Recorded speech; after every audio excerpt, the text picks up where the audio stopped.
As usual, although it's been a while, glad to be back. We're doing our Kenneth Smith series of philosophy seminars. We're continuing the now multi-year arc on Millennia and Microcosm. And those who do not regularly attend these might be shocked to hear that we are only in chapter 4 after all this time, but that's because we really work our way through his text and unpack what he's saying. He writes in a very condensed style that's very elusive, refers to other philosophers, refers to other works, and expects you to have read them, or maybe to go read them later and come back and bring their insights, because he's trying to weave a lot of different philosophies together in his writing. So what we're using this as an excuse in the seminar to slow down and unpack his text to try to get at what he's talking about. And along the way, it means that we have very interesting discussions as we sort of look for the connections that are that not only the ones he made, but the ones that we find as a result of that in what he's written. So we're in chapter 4 of Millennia and Microcosm. It started out as a philosophy column in the back of all places of a magazine called the Comics Journal. And it was called End Times. That was the name of the column. And this was the 4th installment. It's called, this chapter is called Ancient Civilization. In this book, Kenneth Smith is embarking on a philosophical experiment, trying to help us to escape the shackles of the modern worldview. I don't mean that he wants us to be unable to think in the modern worldview. I mean, he wants us to be able to think in the modern worldview, but also to get out of it when we want to and think from other perspectives. And the 3 that he's chosen for us are the historical perspectives of the classical or ancient worldview, the medieval worldview, and the modern worldview, and to try to go into them deeply enough that we don't just see them as caricatures from a modern perspective, but to the extent possible that we actually understand how they saw themselves in the world, so that we can shift between these 3 worldviews. We can look at the world differently depending on which one we adopt. And then the real power comes when we then turn to make the worldviews look at each other, because that gives us the ability that otherwise we don't have and we're not born with, because of our acculturation, to turn and look at modernity from outside the perspective of modernity. And not just from one other perspective, but from 2 other perspectives, so we can triangulate. It creates a kind of freedom for us, a kind of free will for us that we don't have otherwise. Otherwise, we're basically symptoms of our epoch. We think within its terms, within its constraints, within its ideologies. We take for granted what's important and what's not important. And as a result, there's whole lines of thinking that moderns can't do unless they go through an exercise like this, unless they're broken out of a strict adherence to modernity and begin to understand what it means to shift your mind to such a radically different perspective. One of Kenneth's favorite quotes is from Kafka. It says, he was permitted to attain the Archimedean perspective, but only on the condition that he use it against himself. And, Kafka is normally describing dystopian scenarios. And in this case, the scenario that's being described is, what does it mean to develop some form of free will? And what it requires, Archimedes is famous for, his simple machines, including the lever, which he could use to move amazingly large things. And when people said, is there any limit to what you could move? Archimedes is said to have said, if I could stand far away enough from the earth on some stable platform with a long enough, strong enough lever, I could even move the world. Simple machines are that powerful. And what Kenneth Smith and Kafka here are drawing from here is this idea that perspective is equally powerful. And anybody who's studied the nature of optical illusions can understand the idea that if you're not looking at something from the right angle, there's parts of it you just can't see. And therefore you can't understand or think about. You have to have experienced the illusion to understand the limitations of vision. And what Kafka and Smith are drawing on here, and they're drawing off of a long existentialist philosophical tradition, is this idea that optical illusions are the simpler kind to become aware of and do something about. The more difficult ones are cognitive illusions, because there's no image that you can record and then point to and study. You don't even notice the cognitive illusions happening inside your own mind that are tricks of perspective, because you're only ever looking at things from a limited perspective. So Hegel and the philosophers that followed him, and a few before him, really investigate this idea that to be rational, to be wise in particular, requires that we learn about cognitive illusions. We learn the ways in which they modify our thinking and restrict it. And we learn to shift perspectives to look at things from multiple perspectives. And only then do we understand enough about ourselves or philosophy or the world to be able to make what we might call free choices. Up until that point, we're basically shackled to our cognitive illusions, which are the products of our worldview and ideology. We don't even know they're there. It's like, in an optical illusion, if you have never actually held up the ruler to compare the two lines and discovered they're exactly the same length, it sure doesn't look like they're the same length. You'd believe they were different lengths right up until you do this kind of meta experiment of evaluating your perception. I'm going to call on Phil in a moment, but first I want to finish just saying where we are. Now, this was at Donald's request. This is the sort of the ramp up for, where are we here, in this discussion. Ancient civilization, most of the three epochs, the other two epochs, he gives multiple chapters to. He really breaks them down and gives you time to really explore them. So once we get into the medieval worldview or the modern worldview, he's going to talk about them at some length. But Kenneth has been teaching ancient civ for so long that he's got it down pat. He can say an enormous amount in a very small amount of space, and he does that. He basically compresses multiple chapters of discussion of the ancient perspective into a single chapter, chapter 4, and then he breaks it down into lettered sections that build on each other. We're in part F, mythos and logos, which is about 2/3 of the way through the chapter. And in a moment, we'll go back and review those previous letters to see how did we get to where we are and what's the significance of this section that we're reading now. But in a nutshell, in chapter 4, lettered section by lettered section, he's trying to one by one introduce us to fundamentally different ideas about life, the universe, and everything that the ancients took for granted, that they almost all believed, and that moderns, almost none of us believe. We think that stuff is all false, or more typically, it never even occurred to us to ask whether or not that perspective is true or false. It's so alien to the way we see the world. We're not even aware that that was a choice.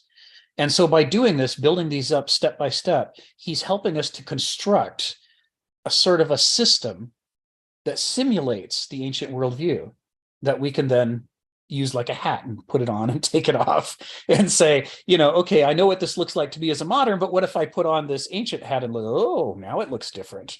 And this is what we're trying to build up. And by the time we finish chapter 4, we'll be through his basic introduction to the ancient system.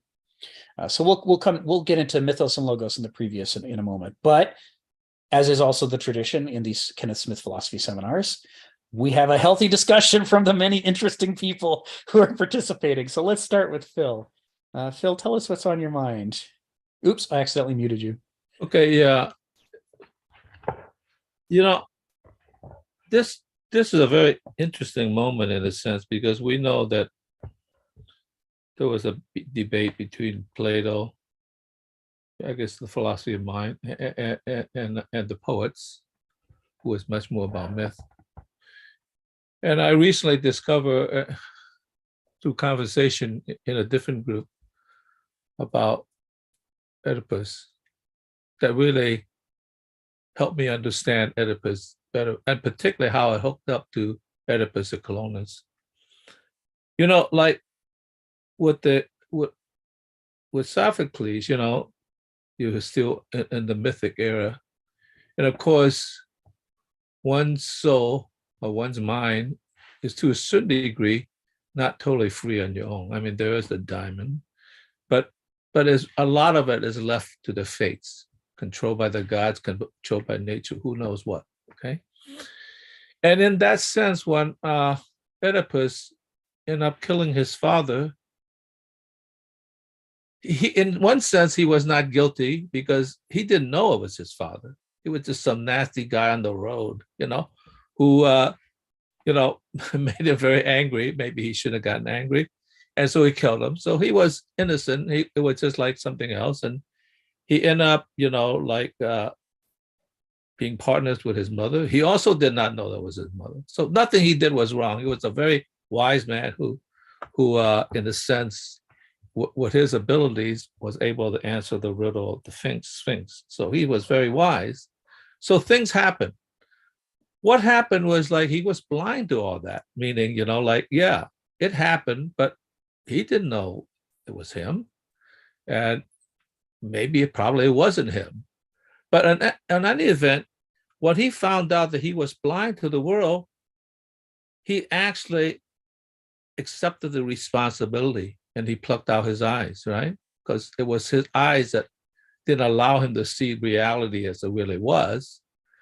And so that meant, in a funny way, that he had accepted the guilt of the community. In other words, he accepted the things that, in a sense, he did not do. So the plague that went on, he accepted that responsibility as the head of the community. Despite the fact that he didn't do it, he accepted the fact that the responsibility for as the head of state, as you accept that whole thing. And in that discussion, I said, wow, that really is the precursor of Augustine, right? Because you have, let's say, nature or the fates, and you have man, and in a sense, you accept that the whole, which is in some sense the spirit, like the Holy Ghost, that transmigrated between the fates and the being of existence. So that was very interesting. Like, wow, that's a precursor of, Augustine. You did not need Christianity to make that relationship between Plato and Sophocles, right? It was all already developing in a funny way. So that was very interesting. And that's why once he accepted the responsibility for that, in Colonus, he achieved a kind of harmony with the world as it was. And that's why I was always impressed by that play. It's not as emphasized because, it's not a tragedy. that part was not a tragedy, even though it's, one of the three, in the plays. And Sophocles wrote that when he was over 90 years old. So he had acquired a lot of the wisdom of accepting the fact that you are part of the world and you accept your responsibility in it. So that was very interesting insight that allowed me to understand what a tragic hero was, right? What a tragic hero was, because it's beyond you and you nonetheless accept the responsibility for it.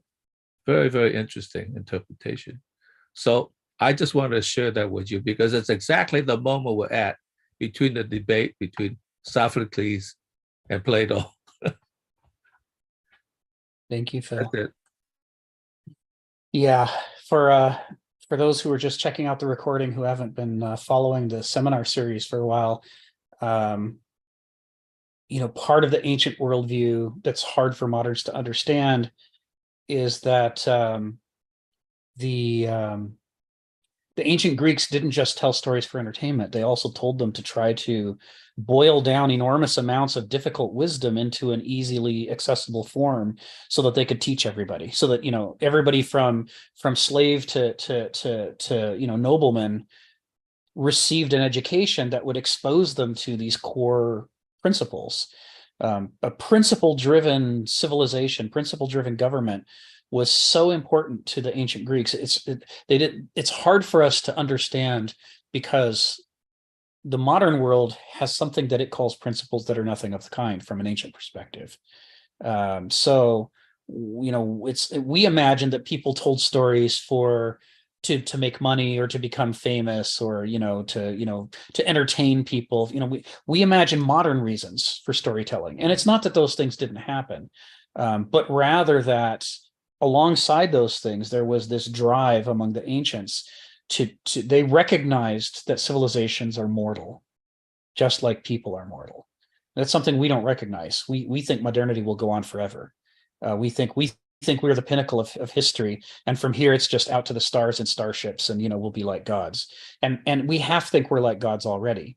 When we talk about our forebears, we think, oh, those poor primitive savages, they didn't know nothing, and we know everything, and just even a match, would just awe them, and they would think we were a god of fire. This is us kind of puffed up, which is part of modernity. So for us, it's hard to understand that the ancients could have had a more mature understanding of the fragility of a civilization, such that they were willing to devote enormous resources towards trying to make sure that people were pointed in the same direction, not stamping out clones, but by having shared principles.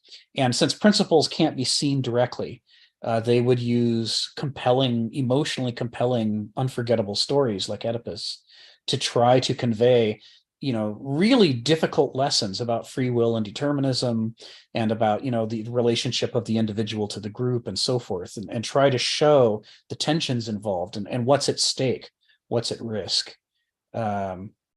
So yeah, what Phil brought up, this is the kind of thing we're going to be bringing up all the time, is we're going to go back to these tragedies, these plays, these myths, and other stories from ancient times, and be mining them for wisdom. And when we're doing that, that's not us projecting our own perspective into their stories. That's us reading their stories not the way a modern would, but the way they did, which was that was the whole reason they had the Olympic competitions for plays. They were remining their own mythology and converting it into this kind of wisdom literature.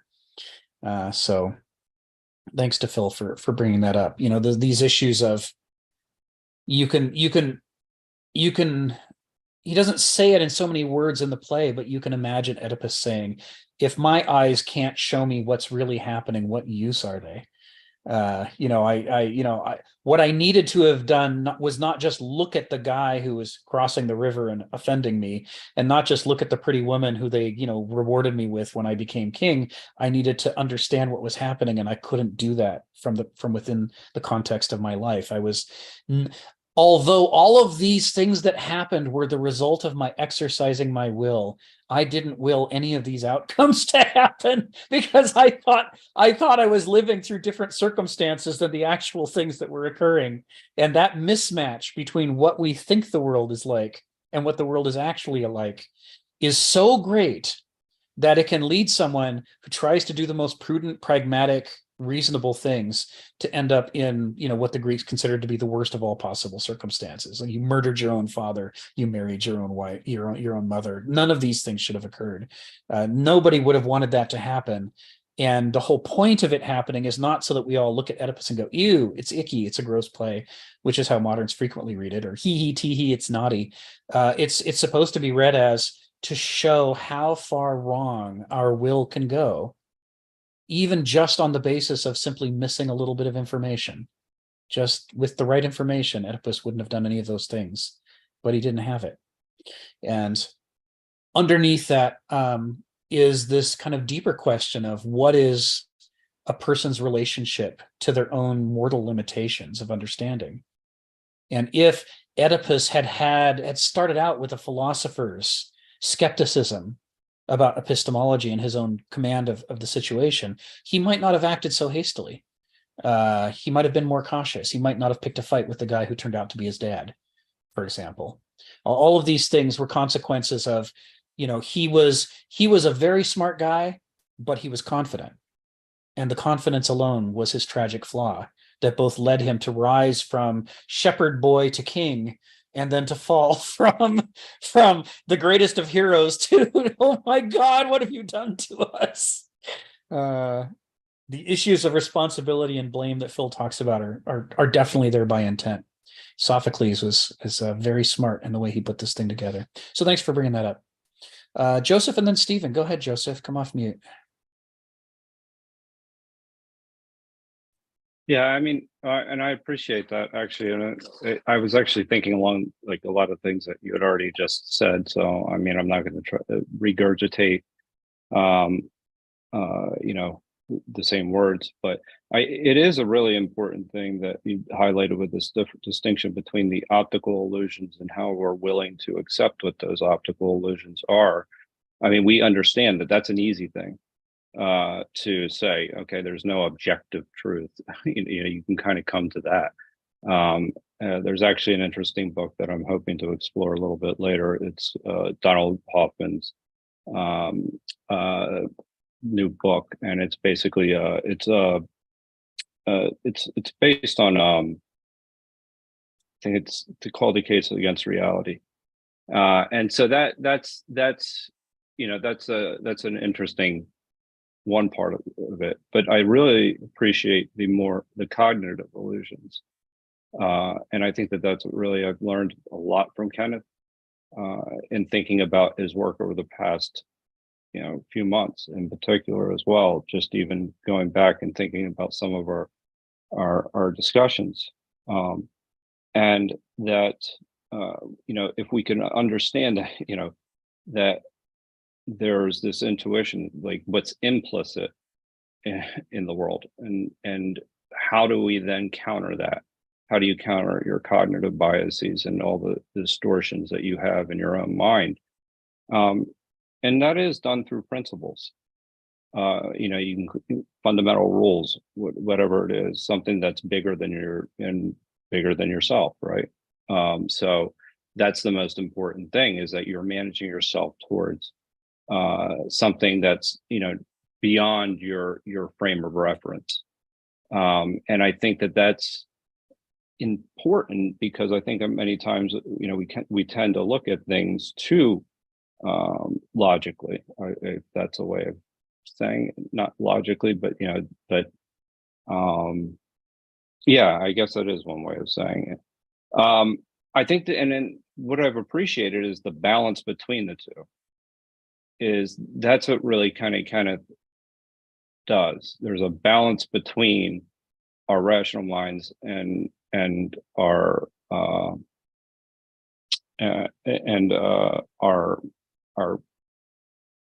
our non-rational mind, I guess, is the best way to say it. And so understanding that they both hold value is essential, in the sense that then you start to understand history itself, why myths exist, right? What myths were actually telling us. And then you can kind of even graduate to philosophy from there, and you can extract principles from there as well. And once you get to that point, then you can kind of take the rational mind, combine that with the optical illusions that we know we hold, and then think about it from our cognitive illusions, and kind of come up with a framework that allows us to best function in the world. And ultimately, I think this comes down to something pretty simple, and it's humility, right? There's a certain humility that needs to exist in that what we don't know and the unseen. And I think that we tend to associate the unseen with just religious, dogmatic religion, I will say, because Kenneth does talk about religion, but he talks about it in a different way. But a deontological way of thinking, and that can manifest itself in a number of different ways. It can manifest itself in religious ways, but it also can do it in scientific ways as well. And so that's what I'm getting is the most important thing, is to kind of avoid that dogmatic approach to reality, to the world.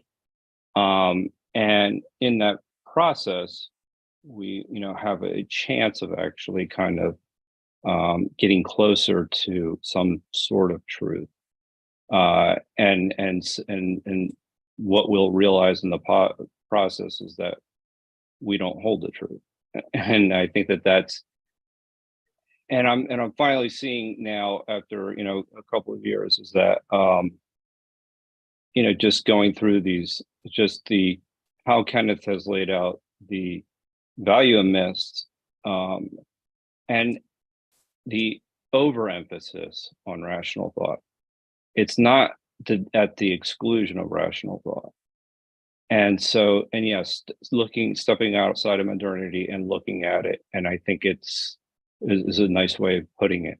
And so, yeah, I mean, and again, we went through another group to some Greek plays that really do illustrate a lot of the things that the Greeks were asking, some of the same questions that we are still asking today, you know, and to disregard that, the myths that they put together as a way of expression and addressing those issues, would be kind of foolish. And so, like you said, Oedipus or something like that, and how it addressed free will. But I thought a lot about our time away, and Kenneth, and I've shared, and Stephen can attest to this, because I actually posted some of Kenneth's text in our chats many times. So in a couple of in another meetup. But so it's I think this is I've gained a deeper understanding and appreciation for everybody's comments, and for the text itself as well. Anyway, it's nice to be back. Nice to Thanks have for you letting back. me talk. Of course. Nice to have you back, and nice to be back myself too. I really miss these when we don't do them, and I miss you guys in particular. You raised a lot of very interesting points. A couple of them that I'd like to mention. One of them is this issue, one of the core issues throughout Millennia and Microcosm and throughout Kenneth Smith's work, and in fact throughout this existentialist tradition that Smith draws from, is the idea that one of the ways modernity has gone wrong is by becoming overly rational. And it's almost impossible to explain that in modernist terms, because in modernist terms, the opposite of rationality is irrationality. There's nothing good over there. It's only bad. And modernity explains its own history by saying everything that good that happened because of rationality, and everything bad that happened because of irrationality. So whatever faculty we're slapping over with the term irrationality, we then demonize and scapegoat for everything. It becomes this atheistic version of good and evil, right? It's the medieval framework of good and evil expressed in atheist terms. Without any reference to a god, we say all good things come from reason, and ergo all bad things come from a lack of reason, or again, going to medievalism, from a opposition to reason, willful disregard of reason, like as though every irrational person were the devil, who's just raging at the authority of God. This is how we describe people who are willfully irrational. We say they're raging against the authority of the enlightenment of logic and reason, and how dare they. This is where all bad things come from. And as a result, we're not actually able to explain our own. We explain our own history to our own satisfaction, but we're not actually able to explain it to such a point that we don't keep recreating the same mistakes over and over throughout the modern epoch. And it's because those mistakes aren't caused for the reasons we say they are. But our ability to assess our own behavior is limited by the ideology that we subscribe to as moderns, which says there can't be anything wrong with reason, and there can't be anything right with irreason, if you will. So part of what Smith's trying to do is unpack, well, what is rationality if it is not, the modern atheist God? If it's actually a biological capacity within us rather than some sort of ideal, perfect, thing, what could it be? And conversely, if irrationality is not the devil in atheist form, if it's not just this willful desire to break and smash and act out for no good reason, if there's actually a biological faculty involved in irrationality, and it has an evolutionary role to play in us, if evolution didn't botch the job when it evolved us, and there's actually a purpose to this function that we demonize, then what could that purpose be, and what must the nature of that function be? In this, Smith is drawing off of a long tradition. The Greeks understood this distinction, not in modern terms, but in ancient terms. And Schiller, Friedrich Schiller, in On the Aesthetic Education of Man, in a series of letters from 1794, he watches the French Revolution, like many people did with horror, and says, here are these people who are trying to set up a rational society and overthrow tyranny and the Dark Age and move into the modern era, and yet they're murdering each other. And they're not just murdering the bad guys, they're turning on each other too. And they're murdering people for any old reason. And, what is happening here? How could this possibly occur? And in it, he comes up with this concept that there are two competing faculties of the mind, what he calls a formal drive, which we would associate with rationality, and what he calls a play drive, a drive for play, which he associates with aesthetics and what makes life feel worth living to us. And, he's going to associate the feeling world, including love, with the aesthetic side and not with the formal side, and show that if you try to do one without the other, you end up broken. There's a reason why we have both of them, right? It's like we don't just have insulin, we also have glucagon. And there's others involved too, but I mean, at a minimum, you not only need a way to lower your blood sugar, you need a way to raise your blood sugar. If you can only do one, it's like driving a car that only has an accelerator and not a brake, or vice versa. The body works in these dialectical systems, harnessed together to ensure that if you're too low, you use one system to bring you back up. And if you're too high, use the other system to bring you back down. And everything in the body is structured that way. And Schiller's arguing in these letters that this is what the French Revolution has forgotten. And in their obsession with reason and logic and willfully carving out a better world, they're forgetting that there is a large freight or bounty of things that we don't choose and have to be subject to, that we need to, be mindful of, and, have a aesthetic, more immersive experiential relationship to. So I bring up Schiller because Hegel cites Schiller as a big influence on his own philosophy. In some ways, Hegel can be thought of as taking Kant's, pure reason and subjecting it to Schiller's critique of pure reason, where Schiller talks about the problems with that and tries to come up with a dual faculty model of the mind, and then take it a step further than Schiller did by arranging them into a dialectic in which the two working together gives you a third faculty that can only be exercised if you're using both of your faculties in a dynamic tension with each other. And here he's going back to Heraclitus, who talks all about dynamic tension and systems that seem to be at war but produce a hidden harmony. So I wanted to cite Schiller here because I thought he was directly relevant to what you were talking about with this issue of too much rationality. What exactly do we mean? Are we saying that we should all run back to the caves and hit each other over the head with clubs? And that's a modern interpretation of how history happened. And so, of course, we're not advocating that. We think that this is this problem that modernity has created through over rationality is exactly the kind of problem that modernity can't understand, let alone come up with a solution for, because the misunderstanding is so grave that all the solutions that are proposed for it will end up falling back inside of the modernist framework. And this is how we see so many revolutions of the 20th century that were supposed to liberate us, instead ended up creating crisis again. And in some cases, people like in Russia, where they're revolting against not only the czar, but capitalism. They've got this whole theoretical framework about the problems with capitalism, and we're going to leave it behind, and we're going to move on to the great new system that's supposed to follow capitalism. The very action of their efforts have, through the course of history, led them all the way back to capitalism. It is just one of the great ironies. And in that, we sort of see a metaphor for any attempt by moderns to critique themselves, diagnose themselves, and change their world to escape the problems that they themselves are creating. The problem is that the tools they're using to understand and to construct new solutions are the same modernist tools that were used to create the problems in the first place. And so we end up recreating the problems over and over, one way or another, because of the way we see the world.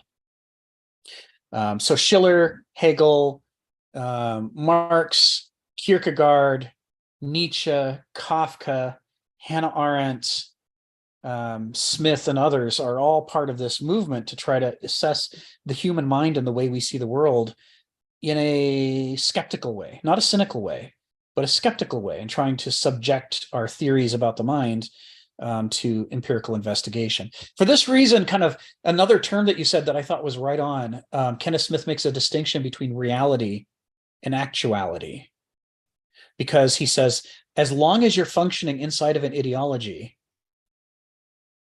that ideology makes you see the world a certain way. And the way you see the world is how you think it works, how you feel it works, how you interpret your experiences. It is your reality, even though it's not real. It's a distortion, right? It's a funhouse mirror of reality. And so he kind of redefines the term actuality to refer to the way things actually are, independent of human perception or observation. What is really going on? And our challenge is that we can't perceive actuality.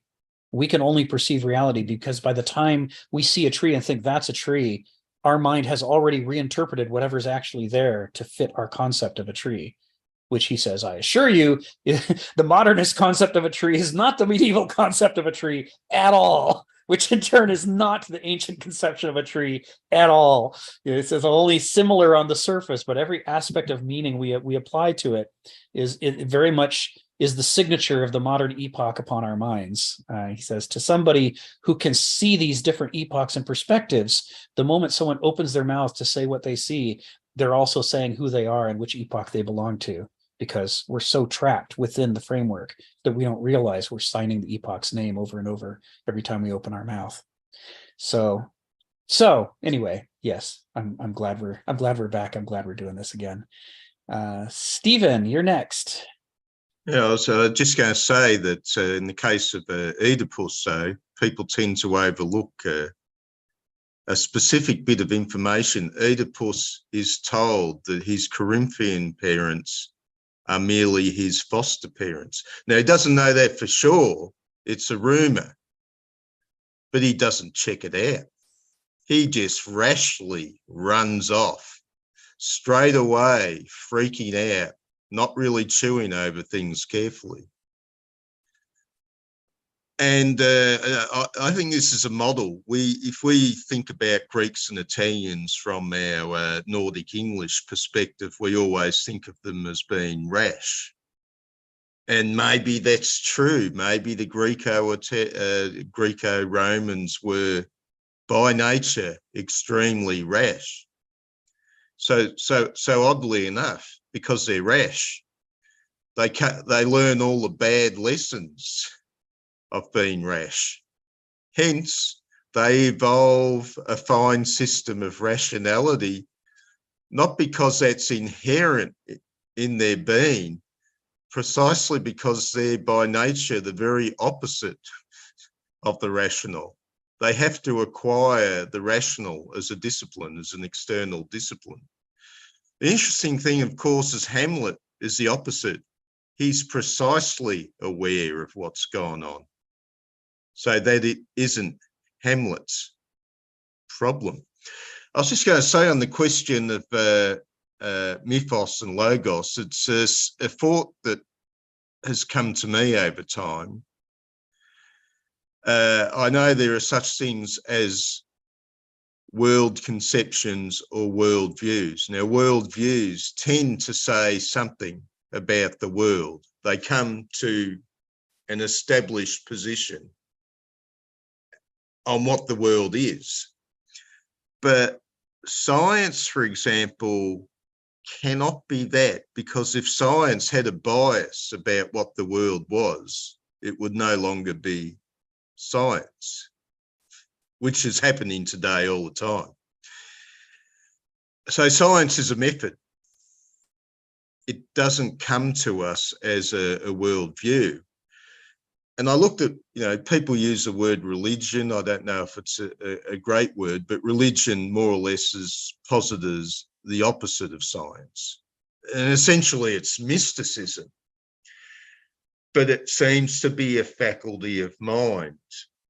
If you're in a clearing and there's a lion there, you're not going to survive by trying to indulge in a long-winded scientific experiment and essay of what's going on with the lion.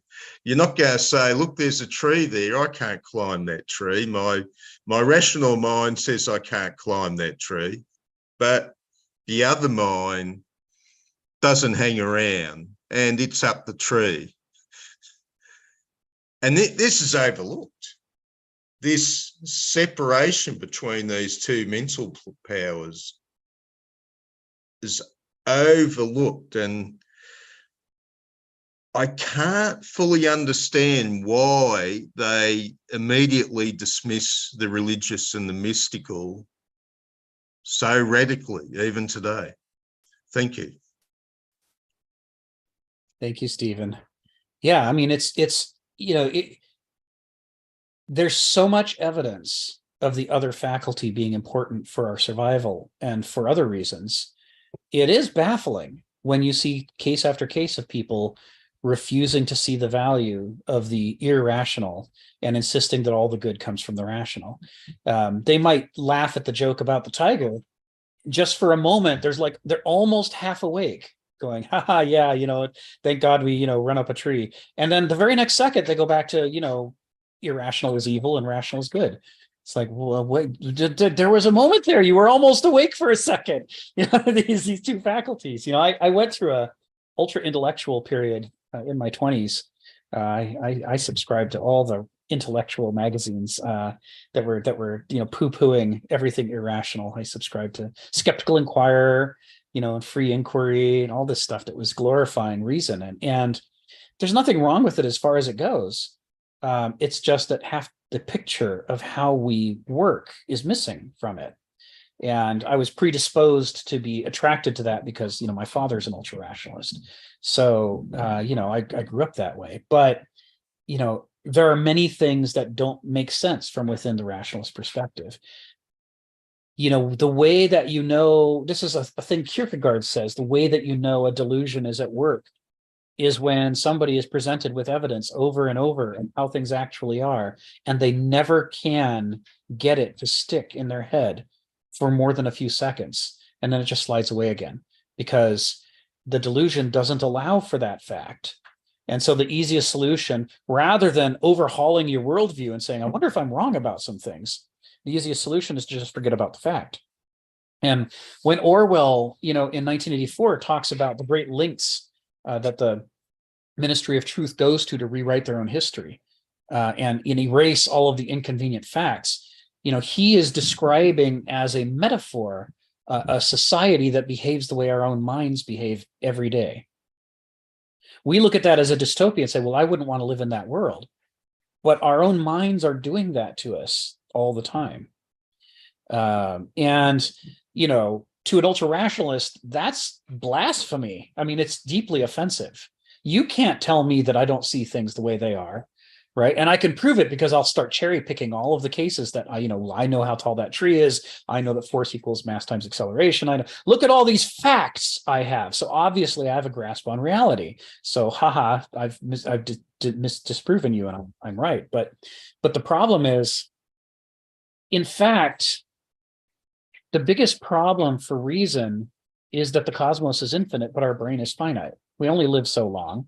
We only have so long to put things into it. And more importantly, our attention span can only handle 7 plus or minus 2 facts at a time. Anything more than that, and we need to start writing things down or having somebody else keep track of the extra facts for us because we drop them. And the way we know this is we see it in programming. When people deal with problems that are too complicated, they start making enormous numbers of errors. It's only by breaking big problems into little problems that fit within the 7 plus or minus 2 rule that they start being able to generate subroutines that aren't full of bugs. The limits are measurable in us. And so our problem is that when we look at a situation that's more complicated than what we can handle, the only way we're able to think rationally is that our unconscious mind has edited away almost everything about the situation and left us with the thing that we think it's important to pay attention to. And those are the things that our rational mind selects or thinks it selects to reason about. And what it doesn't reason about is, why didn't I reason about those infinite number of other things that are also present in this situation? Why did I pick these 7 plus or minus 2? And there's always a lot of arm waving there.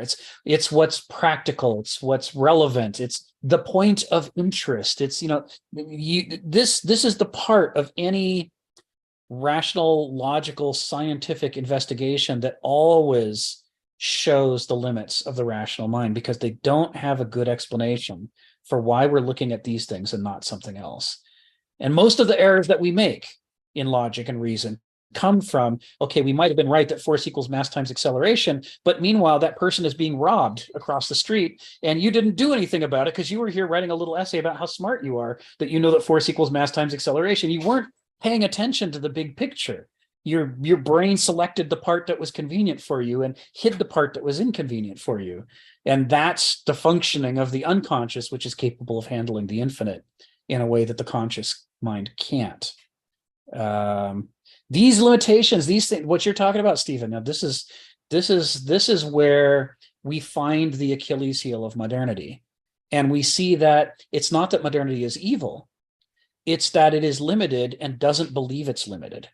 And as a result, when it makes mistakes, it doubles down on them. It makes them with it the full power of the modern world. It's not cautious about its limitations in a way that it ought to be. And if we were to marry the strengths of the modern world with more of that humility and caution and greater context and more humanity towards one another, we would have something a lot more humane than what we have right now. It's just that modernity doesn't believe we should make any of those changes. It believes it's complete. It believes in itself. Like any adolescent believes that he'll live forever, so does modernity. So anyway, all of this stuff draws out of this tradition, right? Friedrich Schiller looking at the French Revolution going, why are they so confident when they should be questioning? Inspires Hegel to critique Kant and develop his own dialectic of the mind, which, among other places, although the phenomenology of Geist gets most of the play, the philosophy of Geist, which is part 3 of the Encyclopedia of the Philosophical Sciences, is the more accessible of the books that Hegel wrote about how the mind works. And so it's a go-to for us. We're going to come back to it over and over throughout these sessions. Kenneth Smith is heavily immersed in Hegel. One of his own philosophy professors, and I forget the name, I've got it in my notes, was extraordinarily good on Hegel, but never wrote a book. He was just a fantastic lecturer who'd really got to the foundations of how Hegel thinks and what his strengths and weaknesses are. So there's a lot of Hegel and Kenneth among other things. All right, well, with that, let's move on to Sharon. Go ahead, Sharon. Come off mute and tell us what's on your mind. So it's something very simple. I was thinking about mythos and logos, and I think not only do societies go through mythos and logos, I think us as individuals do also. And I think the approach to life as we engage in those processes in mythos and logos depends on what your definition of the good life is. The components of the good life, and whether it's going to be governed by reason or theology. And I listened to a lecture where they compared and contrasted Plato and Aristotle's approach to the good life, and also Aquinas. And it was all using very, very different mechanism, using or probably engaging the different components of the soul. They thought the soul was the master, particularly from the theological side of it. And so as I listened to Joseph talk about the approach to life, it all depends on what endpoint do you want. Is it work? Is it money? Is it development of your soul? Is it religion? What is it that you want to make the good life? And in societies that are autocratic or democratic, they're all constantly striving for some kind of control. So that's my simple observation. Thank you, Sharon. Yeah, these issues of kind of what are the different ways to interpret ourselves and our world and what we want to do. This is what this whole book is about. is, trying to do the opposite of what so many of us do. So many of us look for one correct interpretation, and we want to latch onto that and say, well, this is what I believe, and I'm opposed to everything that isn't this. And so whenever I look at the consequences of this ideology I've attached myself to, I will find only blessings. And whenever I look at the consequences of people acting not according to this ideology that I like, but according to other ideologies which I'm opposed to, I will fail to find any blessings at all, and I will only find curses. Look at all the terrible things that those people did. Look at all the wonderful things that we did. And the idea that no one perspective can give you all of the goodness that you want to have in your understanding of the world is just a very non-modern thing. We don't really like that very much. We just latching onto ideologies is just like what we're kind of predisposed to do. It's the idea that we might need more than one tool in our toolkit is something that, many people throughout history had no problem with, but we really have a problem with it, and we don't want to admit we have a problem with it. One of the ways this manifests, you can find people who will say, oh, I'm not attached to a single tool, I'm fine with all the tools. I just think we should use the most advanced tool. Why use the primitive, old tools that don't work so well when you could use the best one? And they don't realize that what they've done is they've taken the diversity of perspectives and tried to arrange them into a great march of progress to once again justify why they should only have to use one tool to understand the world, because the other ones must be old, broken versions of this better one. This is how moderns imagine the medieval worldview to be. It must be a primitive, inferior version of our own because ours is newer than theirs. And likewise, the ancient worldview, that's even older. That must be even more broken and obsolete. One of the places that you see this is, I love the series Cosmos. There have been two of them so far, one with Carl Sagan and then the more recent one. And in both of them, Neil deGrasse Tyson and Carl Sagan both talk about the ancient Greeks and their misunderstandings about the world and why people formed myths as though they were trying and failing to explain things. Right. Of course, they thought it was a god that did this because they were primitive and didn't know any better, but now we know the sun is caused by fusion. Of course, they thought that the reason the rain falls is because, the great sky god blesses us with rain. But now we know that it's just precipitation. And over, they're trying to reduce myth to a failed thesis, an error, and that it has been made obsolete by a newer thesis, meteorology or astronomy or what have you. We know better, and they were just. This reflects it's a classic illustration of the way that moderns reinterpret the past to suit themselves, to fit into the Great March of Progress idea. There can't possibly be anything useful in Oedipus because it's old, right? New stories are better. They're more scientific and advanced. Old stories are bad because they're more primitive, and we're past that now. We've evolved out of that. And really, the less we talk about it, the better. There's Kenneth Smith writes about this a lot. There's an ahistorical drive among moderns. We really only want history to serve the purpose of making us feel better about ourselves. And that's why we're always insulting the past. Those poor savages, they didn't know what they were doing. Thank God they evolved into us. Now we're great. We know what we're doing, and it'll only get better from here because up we go into the glorious future. And what sounds very mythical. That's a very mythic attitude. Right. You're right. There's a mythology underlying this, isn't there? But they can't see it, right? Because they believe they're ultra rationalists. What's interesting about this in particular is, if you watch Cosmos, either of the series, there's wonderful things in there. These guys are really smart. And Anne Druyan, who co-wrote both of them, brilliant, although she doesn't appear on screen. You can see her hand behind the scenes in the scripts that are developed for both of these series is what they have in common. The way that they take the stories from the history of science and use them to reveal, wonderful things about ourselves and epistemology in the world. They're brilliant. And so I think what's important about this is the pairing of smart, generous, creative, even loving people with this ideology of a great march of progress that sort of erases the past and reduces it to, a series of steps that lead to us. That somebody could have that much goodness in them and good intentions and so much education and so much intelligence, and still caricature the vast majority of people who've ever lived in such an extreme way, this shows the working of an ideology in progress. I referred to Kierkegaard earlier, and then I lost track of what I was going to say, but let me say it before I call on people again. Kierkegaard says a delusion is a state of mind in which what you most need to be able to think to escape the delusion is the thing you're least able to think. Right. I'm paraphrasing. I mean, he didn't write in English. I'm paraphrasing, but this is essentially the gist of what he's saying, that the key functioning of the delusion is not that you're wrong, but that the delusion has structured your perception of reality to reinforce the delusion.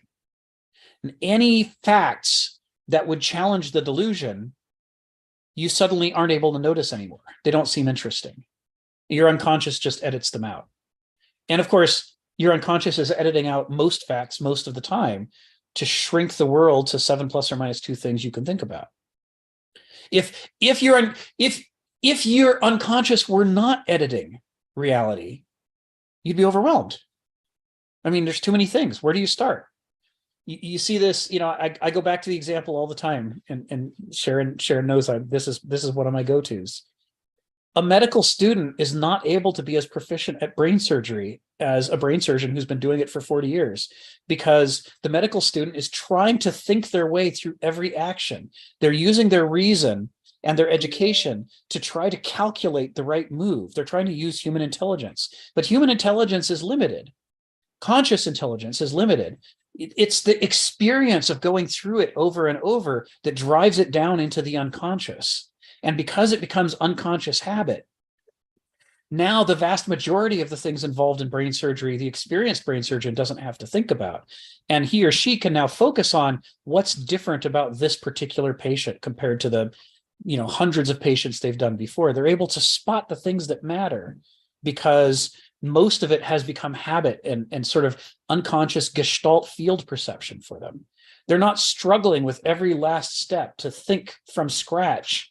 I wonder how I should tie off a vein. I wonder which suture I should use. I wonder which knot I should use. I wonder which, as a student, you're trying to learn all these things. And so your conscious mind is overwhelmed by all the things you have to know at the same time. But when you've been doing it for 40 years, you're not consciously thinking about most of that stuff other than to make a few selections.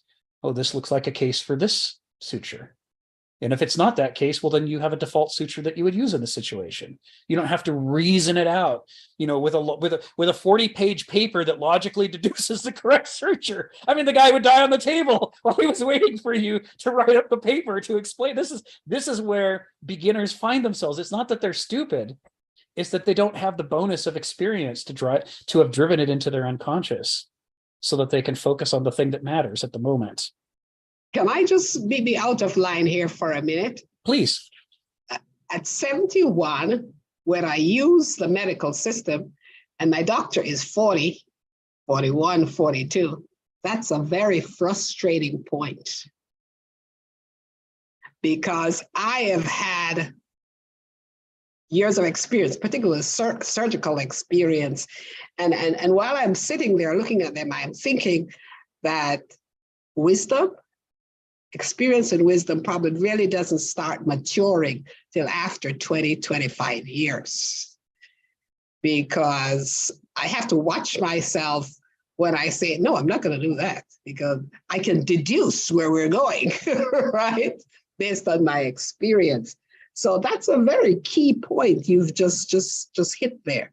The value of experience and how it influences your judgment. Yes. Thank you very much, Phil. So yeah, so this is the critical thing, that Schiller alludes to, and that Hegel develops in the existentialist tradition since Hegel have really developed, is this idea that reason is at its best when it's informed by this great freight of experience and understanding, which is carried by the unconscious mind, not by the conscious mind. It's the domain of the irrational mind, not the rational mind. And it's the work that someone has put in to their unconscious mind, to their irrational mind, in building up this experience and understanding what it meant, that makes it possible at the moment of brain surgery to not have to think through every last detail, to be able to, so that their unconscious mind does a better job of separating foreground from background and selecting a foreground that will lead them to get a successful surgery out of it. Their conscious mind is not ignoring, but recognizing the default cases before them, so that the one or two really interesting points of this surgery that they should attend to leap out at them. The unconscious picks them and says, this is interesting, look at this. And that's where the power of their rational mind gets applied to the thing that's different and that needs to be thought about here. This idea of a bicameral mind, not just physically a bicameral brain, but a bicameral mind with two different functionalities at work, and that it wouldn't even be possible to be rational at all without the irrational mind. That the rational mind depends on the irrational mind to carry it and support it and arm it with understanding and awareness. This is something that intellectuals do not like, because the irrational mind is supposed to be bad. And it was where Hegel did his core. This kind of, I'm belaboring this because it comes out of, what we were just talking about. This is one of the core observations coming out of Hegel that runs throughout this existentialist tradition. Hegel looked at Kant and said, okay, your depiction of a rational mind is all well and good, but when I look at actual human beings, I don't see any of them functioning like that. You seem to have described a perfect, pure, abstract angel of reason instead of the actual human beings that we find around us. And furthermore, even the most rational among us didn't start out that. We weren't born out of the womb going, hello, mother. I hope this was not too painful an experience for you. Perhaps the doctor would like to give you an extra dose of this painkiller. I mean, we don't come out that way. We don't come out as little Kants, laying out our logical syllogisms from birth. And so Hegel says the core problem with Kant is that Kant can't explain where the minds he describes come from. He's created an impossible gulf between the completely irrational and the completely rational. And so what Hegel set out to do is to reinterpret the rational mind that Kant developed as a biological organism that develops over time. And he has to explain where it comes from. And so he explains that the rational mind, the capacity for a rational mind evolved in us. We've got it, just like the capacity for language. We aren't born talking any more than we're born, reasoning. So the reasoning part in us emerges or unfolds from the irrational part of us. The irrational part gives birth to and forms and constructs and builds the rational part of the mind. And of course, the rational part of the mind starts building itself out of the materials available to it as it develops. But it takes quite a bit of development before it can start doing that. And at no point does the rational mind ever become separate or independent from the irrational mind. And this dependency between the two elements, this is what typifies this existentialist tradition in philosophy. Last comment before I go to the questions and comments is that another core to understanding Kenneth Smith is that he says, all philosophy is either existentialist or escapist. Existentialist philosophy is concerned with how things actually are and where they actually come from and how they actually change over time. Whereas escapist philosophy is concerned with creating beautiful, logical little systems. This is my system that describes how the world works. He says, if we were gods, maybe we could sit down and write up a perfect system that describes the way things are. But being mortals, that's not available to us. And so rather than trying to build perfect crystalline logical systems, what we need to be doing is constantly questioning our systems, using the evidence before us to try to not make the mistake that Oedipus made, to try to detect the difference between the reality that as we experience it and the actuality that's actually before us. It is a process of self-criticism and epistemology based on humility and iterative improvement over time. Since Donald hasn't gone yet today, and Phil has, even though Phil's ahead of Donald in line. Fine, go Donald. Okay, go ahead, Donald. I'll try to.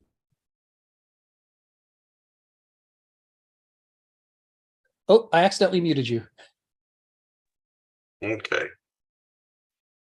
This irrationality rationality thing brings me to something. While you were in hiatus, I watched Timothy Snyder's Yale lectures on the creation of modern Ukraine. It's a excellent series. Why it's interesting is about Ukraine is the sort of minor thing, but what he says about history is utterly fascinating. He is a student of Arendt and has sort of a Hegelian view on history, but with Arendt corrections applied to Hegel. And one of the things about the irrationality of modern rationality is he talks about in there the science of history, a very modern invention, the science of history. History is a process that we can study, master, and control. And one of the things about that is he says Hegel, in some sense, is right. Looking backwards, you can identify in retrospect the thesis of an age, the Geist of an age. What arose is its antithesis and how the synthesis proceeded. But every historian like this finds themselves at the end of history because you don't know what the thesis of your own age is, and you have no idea about what might arise as the antithesis to it, or how these might synthesize into the future. And a lot of this is actually seems to be from Arendt's The Concept of History. This is, but then he talks a bit about some of the, most famous scientists of history that we've had, Marx, Lenin, whatever, the people that thought they had Stalin, the people that thought they had history figured out. Now, most of that is understood in retrospective. We have pretty good judgment of it, but it lingers on in modernity. Even after those ideological catastrophes, with even casually, and he points out Bill Clinton and Barack Obama both would talk about the arc of history and and he says, history's got no arc. What history has is agency and contingency. And the science of history promotes a passivity that we don't have to win a war against, because he is talking about the Ukrainian war and stuff. We don't have to go beat Russia. Democracy wins in the end. Our science of history has shown that. We don't actually have to do anything about it.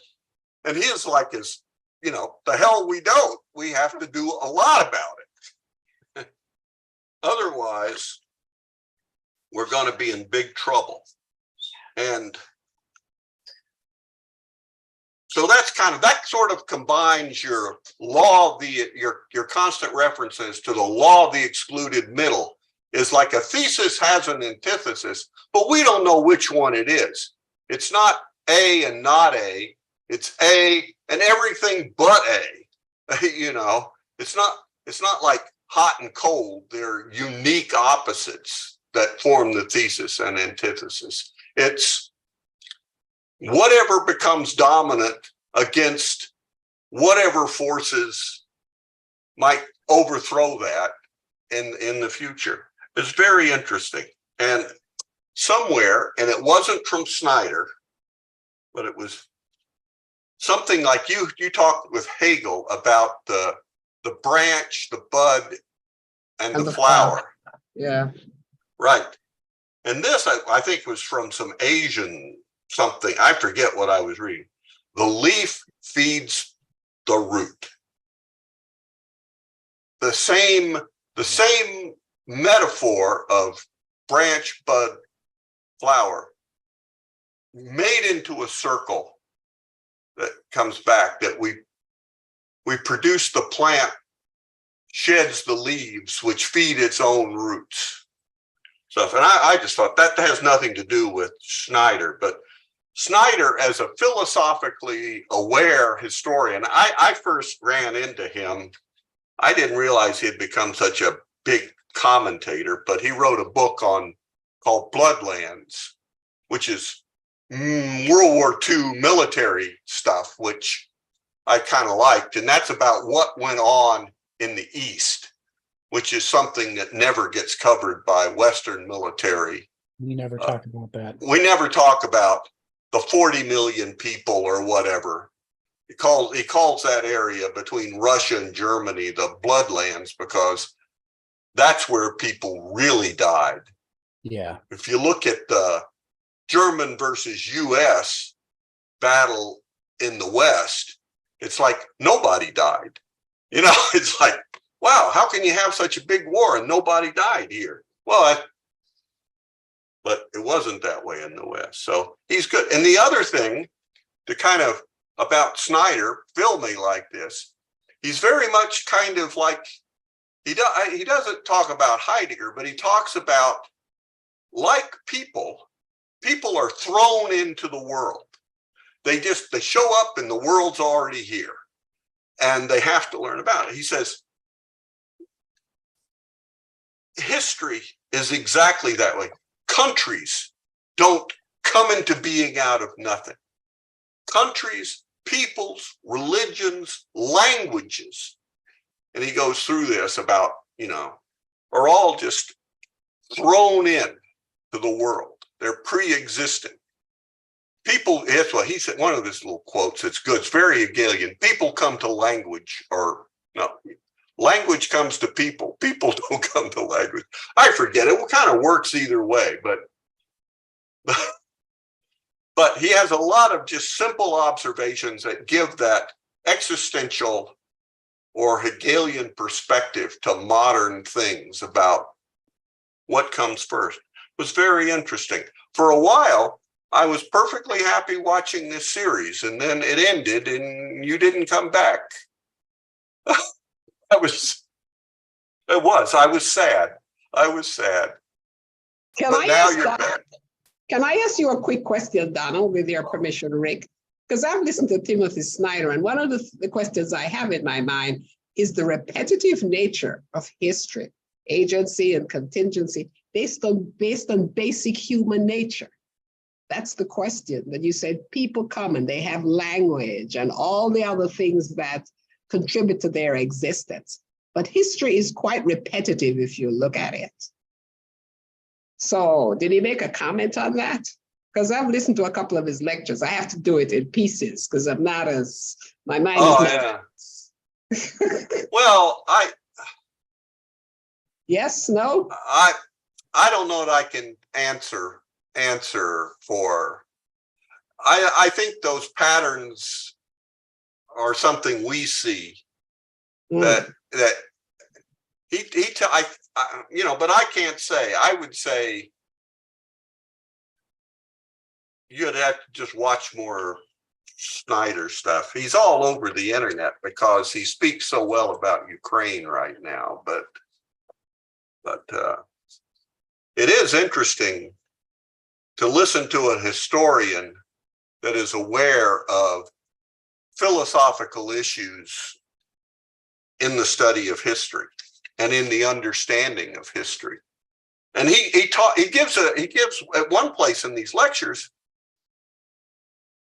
he's talking about actuality.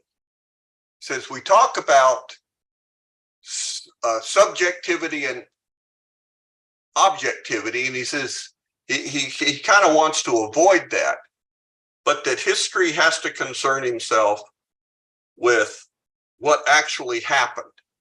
And he says immediately the thing is, well, what happened is always somebody's judgment.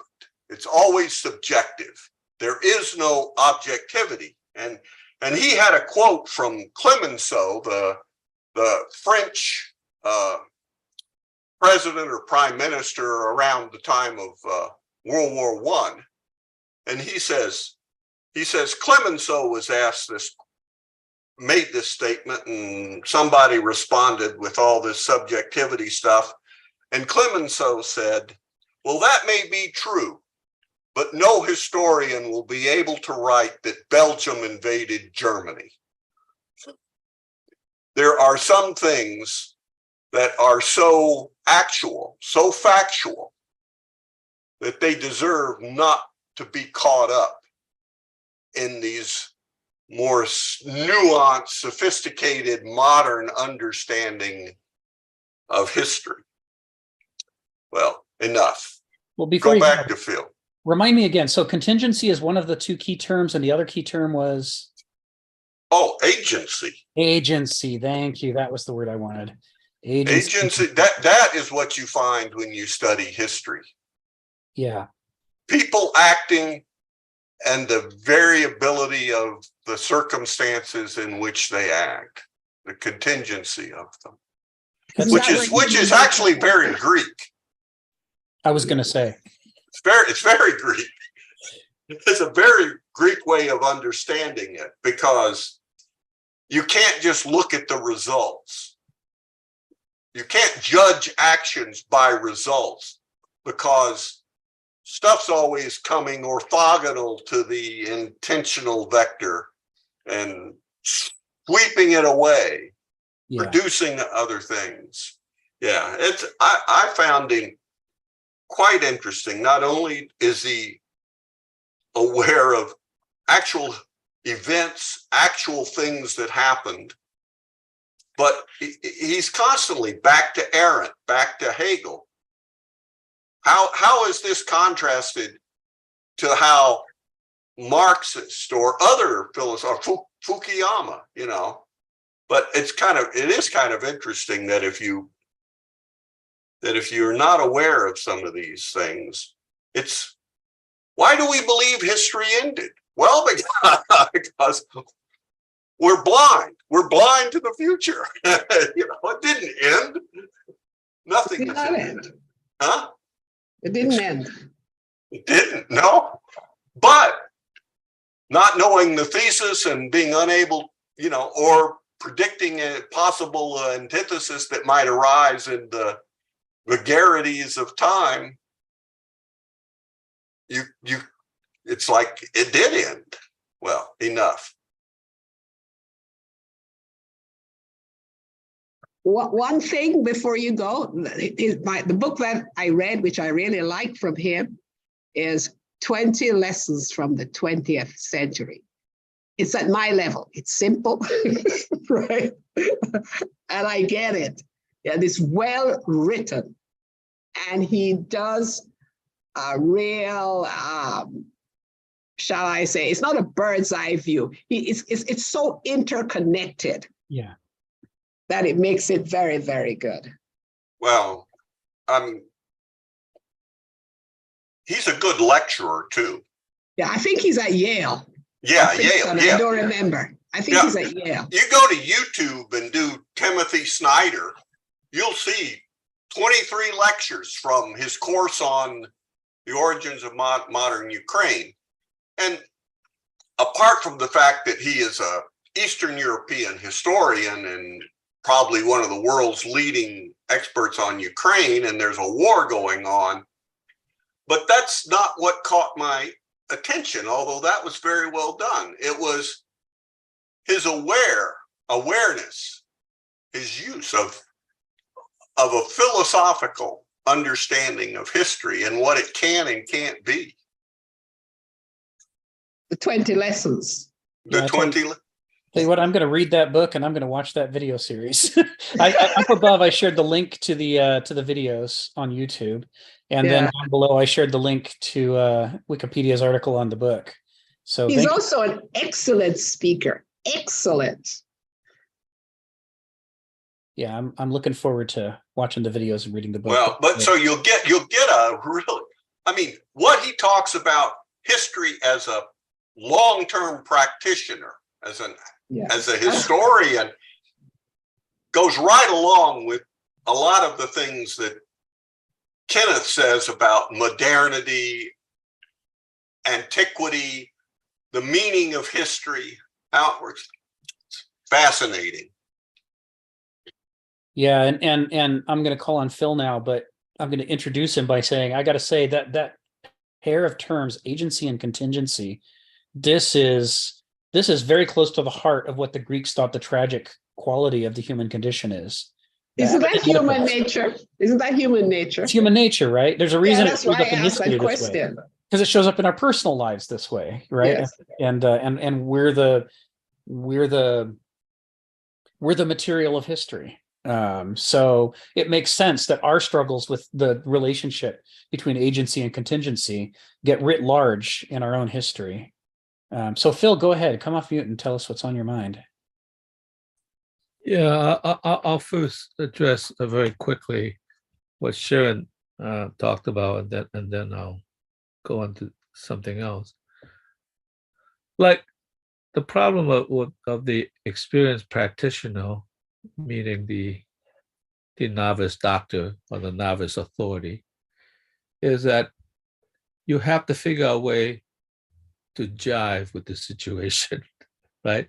I mean, the novice doctor is the officer in command, so to speak. And I talked about this often, about the relationship between the sergeant and the lieutenant when the captain is killed, right? There's an immediate leadership problem, right? And so the sergeant understands this, and the sergeant quickly goes to the captain in order to work out the command problem, because he knows that the lieutenant is an actual command, but he's not wise in the world. He hasn't lived in the world. So he is the one that must figure out a way to make the situation jive. You know, I'm bringing in that word, that's a slang word from jazz, right? It really goes to Duke Ellington's, if it ain't got that don't mean a thing if it ain't got that swing. So you learn how to swing with the world as it manifests itself from theory, and you got to manage quietly, because you can't disobey the lieutenant. You have to manage quietly to the lieutenant how to jive with the situation, right? Now, you don't want to take that word jive too far, because if you put too harsh, the lieutenant is going to say, "Are you jiving me?" Which is exactly the opposite of what the words are supposed to mean. Okay, so these words are kind of ambiguous. So that's why I have to say, and you did a fine job in jiving with the situation and teaching the doctor to jive with the situation. Okay, that's the relationship between theory and existence. Exactly so.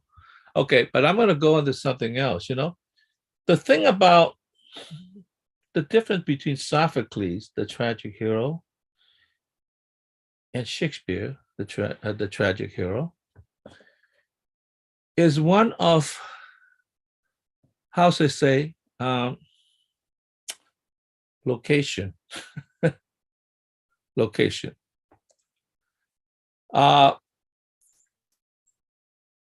In the modern world, and I consider myself a modernist, I can't escape that. It seems like we are responsible for what we do, right? We act in the world. So to the degree that the problem with Hamlet was, it so weighs on him that he doesn't know what to do, to the point that he actually comes out and said, to be or not to be? I mean, that's the ultimate question. Like, I actually can't decide, right? Because I am responsible for my actions. And he ends up getting all sorts of people killed because he can't decide, right? He didn't have the utzma to act in the agency. So that's condensed into a super locality, okay? It is my responsibility. I think what Sophocles is trying to say is that agency is distributed in the community, right? Morality is distributed. Being is distributed. So, of course, it can't go too far and say, well, it's not my responsibility. All those people, they didn't behave. There has to be a relationship between the self and the distribution of identities. Okay, so that's a completely different set of tragic notions. Shakespeare being the modern, we are responsible for what we do. And Sophocles is showing, yes, if you behave like Hamlet, not that you knew Hamlet, in a distributed world, you will not see what the hell's going on. Not that you can't act. I'm actually sure that if Oedipus actually could see what's going on, he would do the right thing. Just do the right thing, right? But he couldn't see because it's distributed all over society. I think there's something that modernity maybe have gone too far. And I find myself trapped in this whole thing because I find myself personally responsible for all sorts of things I do. And as so well as should be. But on the other hand, you know, it makes it harder to build communities of trust and distribution, right? In other words, my being is wrapped up in your being and vice versa. And I think we lost more and more that notion of entanglement with each other. And that lack of distribution, that reminds me, and that goes back to, you know, when you talk about Schiller, because I'm an artist, that's music to my ears. That'll get into harmony. There was a movie I saw. Actually, I don't remember the whole movie. There was a scene where the protagonist is a woman. She joined the choir and she's singing. And after a while, the choir director pulled her aside and says, you know, I think you're a solo singer. You know, that sounds like it's a compliment. And in a way, it is a compliment. He wanted, you know, make the transition soft. You need to practice the fact that you're a soloist. You actually don't belong in a choir because you're not harmonizing with the distribution. I'll put it in my words, that distribution that needs to create harmony within the system, right? Because you're a bit too willful and you want to sing and stand out, right? And so you should pursue a career in that and become the lead singer in something, you know, a soloist, you know. Then you could come back to choir, you could, you know, sing the aria in relationship to choir. So I think once again, that's a distribution problem. We always have to figure out in a modern society when we take back, you know, go back to history and understand the distribution as well as the singularity of the super locality, then we have to always figure out a way to equivocate between our being, which take the responsibility of the superpositioning, the super locality of our responsibility, with the fact that our willingness to, in a sense, distribute our being in relationship to otherness. And you want to even extend that. And you know, ecology has taught us that, right? It doesn't exist in any single animal. It's a whole distribution that creates a system that exists in harmony. Not in absolute identity, by the way, which is important to know, but in coordination with each other, so the multiple notes produce a system that goes beyond just a series of singularities. Imagine if you hear a choir and one singer sings and another singer sings and another singer sings, and they're all singing, they all did it perfectly. And the guy says, "Oh, you got it all, just put it together in your mind."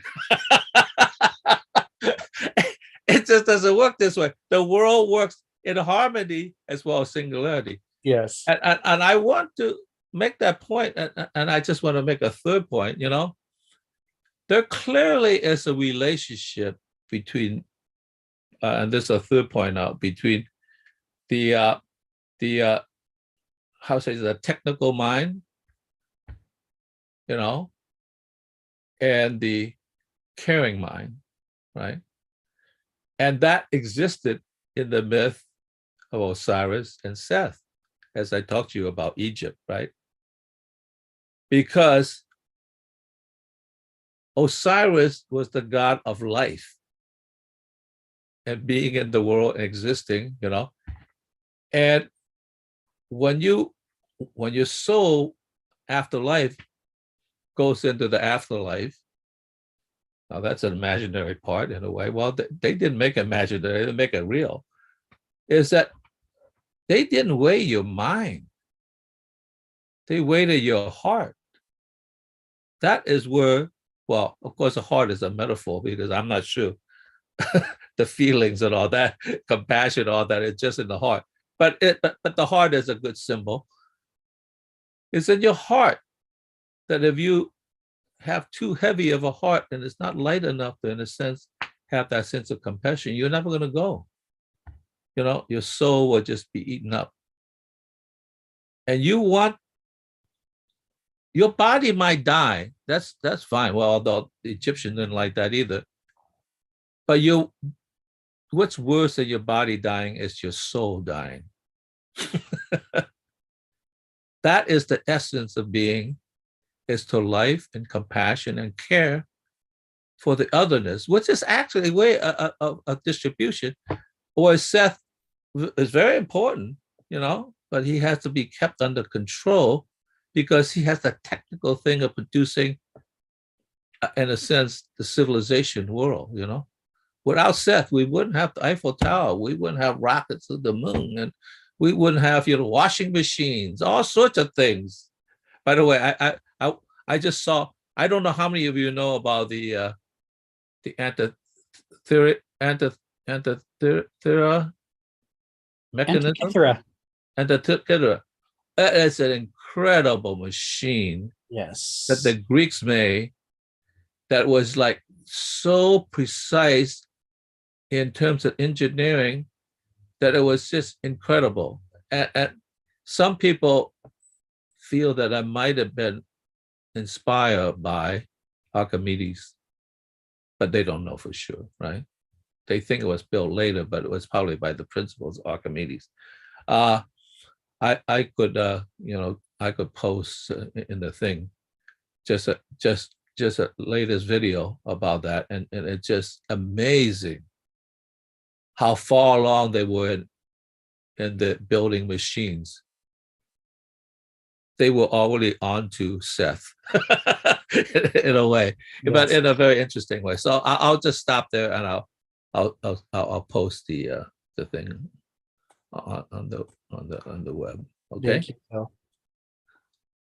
Yeah, that's right. The Antikythera device is amazing, just amazing. And anyone whose information about the Antikythera device is a few years out of date should, Google it again, because they're getting better and better at doing, X-ray crystallography and other techniques. Yeah.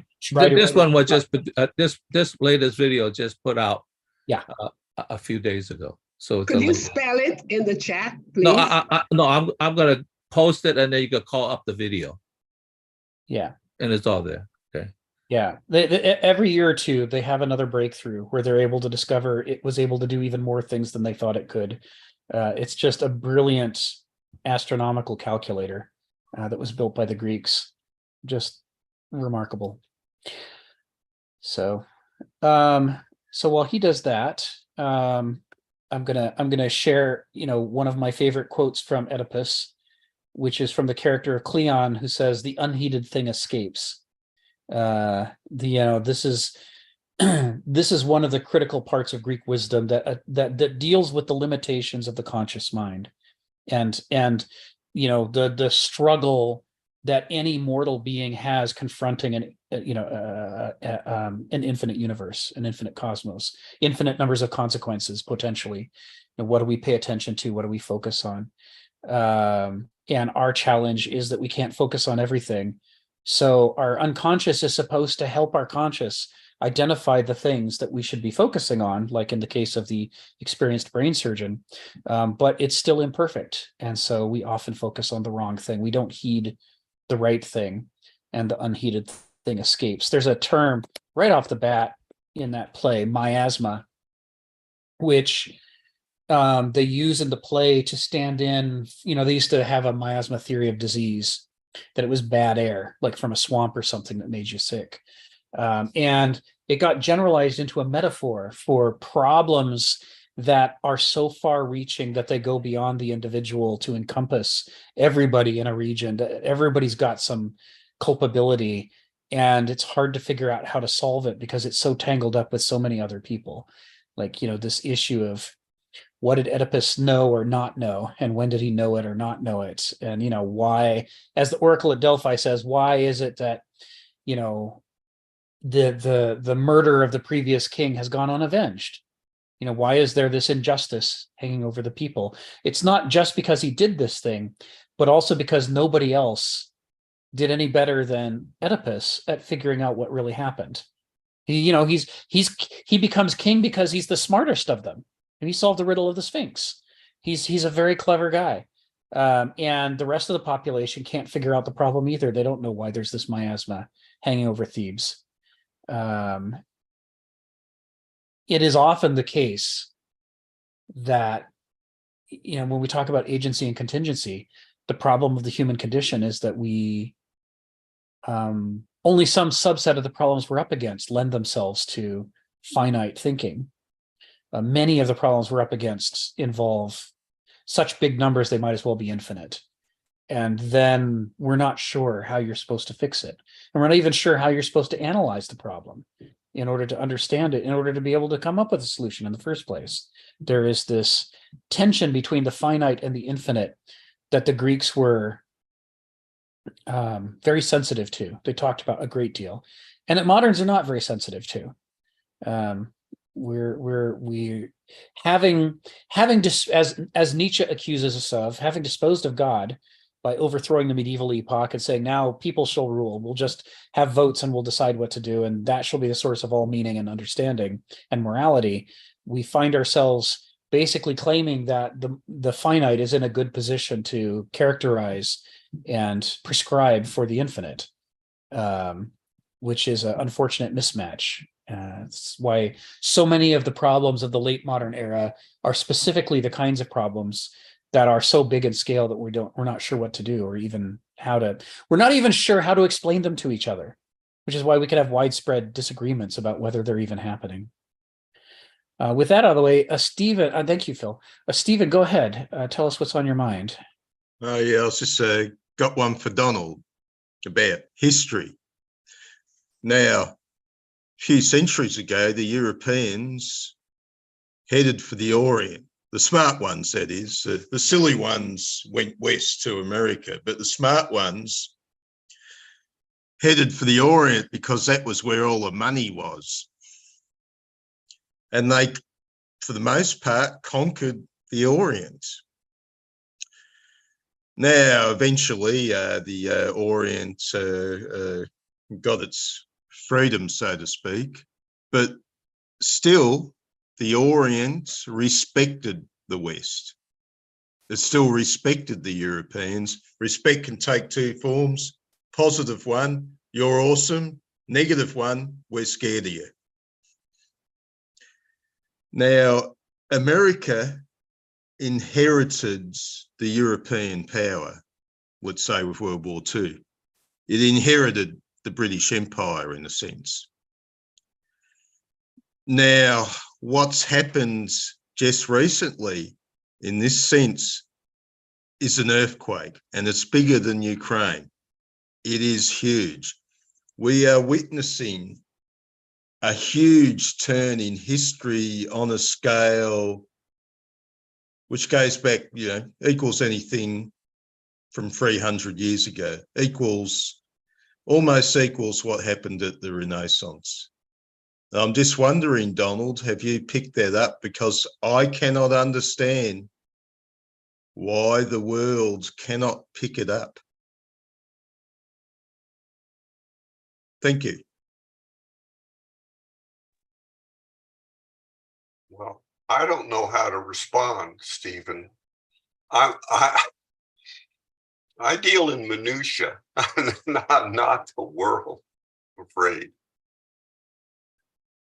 But well, I gave you the clues. The Orient, i.e. China. Well, between the Middle Kingdom means everything between heaven and earth. It's pretty obvious where China feels it should be. That it's the Rockefeller strategy, everything that's mine and everything that's next to mine.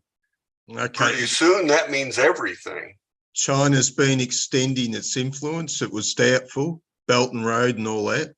America suddenly becomes occupied in a war with Russia. And suddenly that Belt and Road the Chinese have been laying for so long springs to life. What's happening is that the rest of the world that respected the West, either negatively or positively, was also envious of the West, resentful. You got most of Greater Asia, of course, you got the Russians, you got the Chinese, you've got India, you've got Arabia and the Middle East. They are trying to walk on your power. The power that the Europeans created over the Orient centuries ago. Is it the case that America, after inheriting that empire, has now dropped the tray? You are losing the East. How the East was lost. You're watching it right now. Let me respond to that. I had a short discussion with somebody. It was very short. He was singing the hymns of China. And my short response is, China is no longer Chinese. In fact, it is Leninism, not Confucianism or Taoism. China is no longer Chinese. So if you want to say that China is extending its power, that may well be, but is extending its power that is actually an imitation of the West. China is no longer Chinese.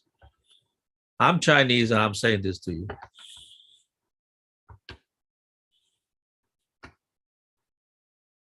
Well, this is obviously a vast topic, and I don't think we're going to cover it in the remaining hour.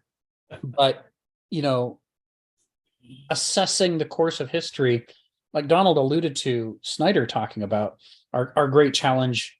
I can't remember if it was Kierkegaard or Hegel or who said the great problem for human existence is that life can only be understood looking backward, but it has to be lived going forward. And so we find ourselves caught in this situation where we are tempted to create caricatures of history to explain where we're going, but they by definition lack the reality. They lack the actuality of the kind of understanding we can get looking backwards at what happened, that we lived through. It's what's going to happen with Russia, China, India, the Arab world, and let us not forget Southeast Asia, Indonesia, Malaysia, the Philippines. There's, what is that? A billion people are in that circle of Southeast Asia. There's just a huge, you've seen the maps where there's a circle that's drawn. It includes China, Southeast Asia, and India, and that's half the world right there. So especially given the extent to which Americans generally don't study Asian history much at all, we're not in a good position to have done anything foresightful, shall we say, in our relations with Asia. But you know where it's all going, I don't think we're going to figure that out in the next 56 minutes. Sharon, go ahead. I just say, Stephen, Snyder's book, 20 Lessons in the 20th Century, the interconnectivity explains some of the questions you're asking. I'm not a student of history, so I don't have the book here, but I remember that about it. Joseph also read the book, so I don't know if I think I'm correct about that, right? How the occurrences, the historical occurrences in the entire world, how we impact each other. That goes east and west, Middle East, all over. 20 lessons from the 20th century. Yeah, I'm going to read it. Thank you for recommending it. I'm really interested in it. So why don't I call on Geneva, and then we'll go to the text. So Geneva, come off of mute. And oops, I accidentally. There's this button I have. It's called Ask to Unmute, and my timing is terrible. I always click it immediately before the person brings themselves off mute, and then I end up muting them. My apologies. Okay. So I kind of think that I have a little bit of a different take on some things that we're talking about today. I always wondered about this whole Oedipus thing, because yeah, he killed his father, but there was nobody to tell him that this was his father. How was he supposed to know that? You know, he was just an old man. It's like nobody intervened to say, you know what, that might be your father. You might want to think about that. I mean, we're not loners on this earth to figure out every fucking thing that's going on. And so without some intervention, and that always bugged me. It's like nobody said anything. They just let him do it. And so that always bothered me. And then we're saying that, you know, he wasn't innocent. I know people sometimes get these terminologies mixed up, but from a legal perspective, he wasn't innocent. He was just not guilty for mitigating factors, you know, I mean, because he actually did it, so he can't be innocent. He's guilty with extenuating circumstances or something. I don't know how they would do that in a court of law, but I kind of see that as not entirely his fault. That was kind of the community's it was their problem, partially their problem. I mean, he actually did the act, but they didn't help the matters at all. And then the other thing is I kind of wonder about in history and our mistakes, missteps, blunders. I think that all of that is part of the evolutionary process.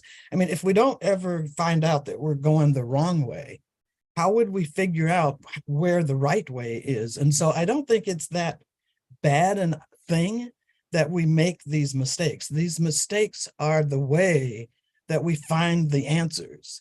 You know, when I think about, like, I don't know if it was penicillin or whatever that they discovered because somebody made a mistake doing something. It's like, oh, it's this way. And the telephone, you know, was made from a mistake. And so, you know, I'm sure there's probably a lot of other things that happened the same way. And so I don't think we should be so hard on history and the blunders that mankind has sort of done. And, you know, and I always like that phrase about Nietzsche that says God is dead.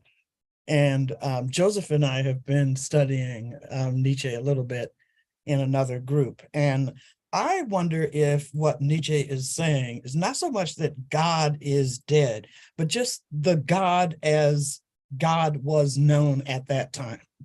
Like there can be another God or another kind of God. It's just that the one that, or the way that we were our mankind was looking at God when he wrote this book, that God is dead. Something else could move in and take the spot. but I don't think that he's just saying categorically there's no God. I'm not getting that, because everything that he seems to be saying is that there is something else out there guiding us. It's just inside of us, not some pie in the sky kind of situation. So I think maybe that might be a bit misinterpreted, at least the way that I read it. So I think those were mostly and it was Kierkegaard who said, life is lived backwards. I love that phrase too. Yeah. Wasn't Hegel my favorite, but okay. Yeah. So those were just some of the things that because I kind of agree with what you're all saying, but I kind of disagree too. So I'm gonna have it both ways. Thanks, Geneva. Yeah. Yeah, I'm with you on Nietzsche. You know, atheists who hear that Nietzsche said God is dead and get excited about that and go to read Nietzsche are often disappointed to find that he doesn't write like an atheist. You know, his dad was a preacher who he respected a great deal. You know, he contrary to the anti-Semitic depictions of him that came later when they wanted to embrace him, you know, he had a great deal of respect for the Jewish religious tradition, for the way that, you know, they wrestle with questions of theology rather than just blindly following anything. He thought that was brilliant. And throughout his work, he's constantly making clear that he has a sense of the difference between the sacred and the profane, and he thinks we should be attending to what's sacred. You know, with that God is dead, you know, he's doing something like what you're talking about. He's saying, well, it's not that God's dead. It's that our capacity to respect things as sacred has died in us. And as a result, we are making whole new categories of mistakes we never used to make before. You know, this is part of where Nietzsche is really interesting as a critic of modernity, is that, you know, Stephen's talked about this before, is, you know, what is the hubris involved in chucking out what has been the basis for civilization for millennia and saying, well, we'll just start from scratch. We'll have some votes, and I'm sure we can do just as good as you know, as those religious people did. And Nietzsche's going, he was one of the first people to basically put the what we might call the profane project, the project of trying to form cultures with no sense of the sacred, under the microscope and diagnosing what went wrong with them. His criticism of the ways in which people pretend to be religious without actually considering anything sacred or treating it as sacred, he's just has withering criticism of that and the damage that it does. You know, he urgently wants us to attend to the things that would make us healthy as a species, and he believes a sense of the sacred is part of that. It's just, and you know, when I was, you know, younger and kind of more naively atheistic, shall we say, in my late teens and 20s, you know, Nietzsche bothered me. It's like I couldn't pin down what he thought. You know, on the one hand, he'd say the one thing, and on the one hand, here he is talking about dancing and joyfully, you know, embracing the sacred. And I'm like, what the hell is this guy? What is he talking about? And I think that's part of the joy of Nietzsche is the way he's happy to embrace these opposites. Like you talked about with Oedipus, is he guilty or not guilty? You know, are the people who didn't inform him what was going on guilty or not guilty? And the existentialist tradition, drawing off this kind of wisdom from these tragedies, often concludes it's both. I mean, you know, we're so often, we know some things, but not enough things. We may or may not be guilty, but we're responsible, because if we're not responsible, who else is going to take responsibility? Someone needs to clean up the mess. You know, as long as it may not be his fault that he did these things, but as long as he doesn't take responsibility for them, Thebes suffers under the miasma, because of the you know, the murder that hasn't been avenged, if you will. It still hangs over them. This is the condition we often find ourselves in. You know, it's like, you know, and this is sort of the response, I think, to white guilt, white liberal guilt, which is a phenomenon we've all seen, where people wring their hands and say, I just feel so bad and I don't know what to do, but I didn't do it. It's not my fault. So now what? And the answer, you know, is right there in this tragedy. which is that we have to distinguish between blame and responsibility.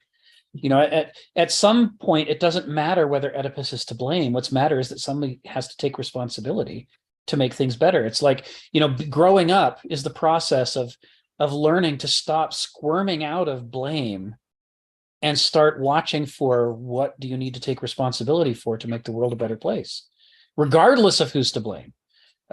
So I didn't have to personally enslave anybody from Africa for it to nevertheless be my responsibility to do something about improving the long consequence of catastrophic results that came from other people doing this, right? Some of whom might even have been my ancestors. There is this way in which, squirming out of the blame doesn't mean, and now I can just be irresponsible and pretend it has nothing to do with me. That doesn't get us anywhere. Just like it doesn't get the city of Thebes anywhere, that Oedipus may not be to blame. Well, so what? Somebody has to take responsibility anyway. And this is kind of going back, I think, to Donald's thing. This is where we find ourselves in the human condition, right? We wake up in the middle of the story. The history's already happened, going back longer than any of us can tell. All kinds of things have been set in motion, including great catastrophes that are unfolding around us even as we speak. We're not, as an individual who was just born a few years ago, we can't be to blame for them. They happened before we were born. But if we stop at that infantile level and say, so I don't have to do anything, I can just enjoy what I've inherited, and that's the end of the story. Well, then, we're Oedipus sitting on the throne at Thebes, which is suffering because he won't take the responsibility. And he has a great reason not to take responsibility. He doesn't know. But the miasma doesn't end just because he doesn't know. Not knowing is not a good enough reason not to take responsibility. And so again, it comes back to this thing of, in US history, how many great catastrophes have the founders of our country set in motion? And we haven't taken responsibility for them because we said we weren't to blame. That was some previous people. It's not our problem. And as a result, the consequences of the catastrophes just continue to unfold. There is this point at which, like Oedipus on the throne of Thebes, we have to mature to the point of being able to take responsibility for things that we may or may not actually be to blame for, because blame is a useless game that doesn't get us anywhere. So I think that goes with what you're saying, Geneva. I think I think this all follows out of what you were questioning about Oedipus. It's like it's easy to read him in terms of blame or not to blame, but I think what Sophocles is trying to get us to is to the next level, the more mature level of understanding, which is responsibility is a whole other question, and we have to be able to be responsible for things even if we're not to blame for them. And only in that way can we make the world a better place. That makes sense. So thanks for bringing those up. Okay, Joseph, go ahead. Could I interrupt there, because this is exactly the point that sure, you're making. Go ahead, Phil. Because that was exactly what I said about Oedipus, that he didn't need Saint Augustine because he was the precursor of Christ. Christ was not responsible for any of this, right? I mean, if you take the myth, whether you take the myth or the reality, but he paid for humanity's misgivings. He took the responsibility, to die on the cross. I mean, that's a really powerful symbol, even if you don't believe in Christianity, because he actually took the responsibility for humanity as a whole. And I think, Oedipus, as Sophocles put it, was a precursor of that. It's already saying, oh yes, this is really the next level. So that's it, Phil. Thanks, Phil. Yeah, that's an excellent point. In one of his books, I think it's Otherwise, Kenneth has a parable in which Jesus and Prometheus meet and they commiserate about their respective sacrifices. And, he uses it as an opportunity to illuminate the differences in the ancient worldview from the medieval worldview. you know, because with Jesus representing the medieval worldview in some way, even if the medieval worldview departed a great deal from Jesus's message, nevertheless they're trying to embody his thing, and one could argue that the ancient world likewise departed from Prometheus's message, but nevertheless he was also its icon in a similar way. Having them have a conversation was really illuminating, you know, to you know, see into their characters. And one could imagine a whole series of these. You know, what if Oedipus and Jesus had a conversation? You know, you pick out these great figures from history and put them in a room together and see what they'll say to each other, and it's some of the most interesting possible things you could be witness to. You know, there was this myth, and not in the mythos sense, but there was this urban legend that Malcolm X and Martin Luther King fought all the time and didn't approve of each other, because Malcolm X said by any means necessary, and Martin Luther King said only peacefully and non-violently. And you know, there's some interesting books that have been written by people who knew them both, who said, oh no, they really liked each other. They knew each other, they knew each other's work, they didn't agree about everything, but you know, they really saw eye to eye on more things than American popular culture would have you believe.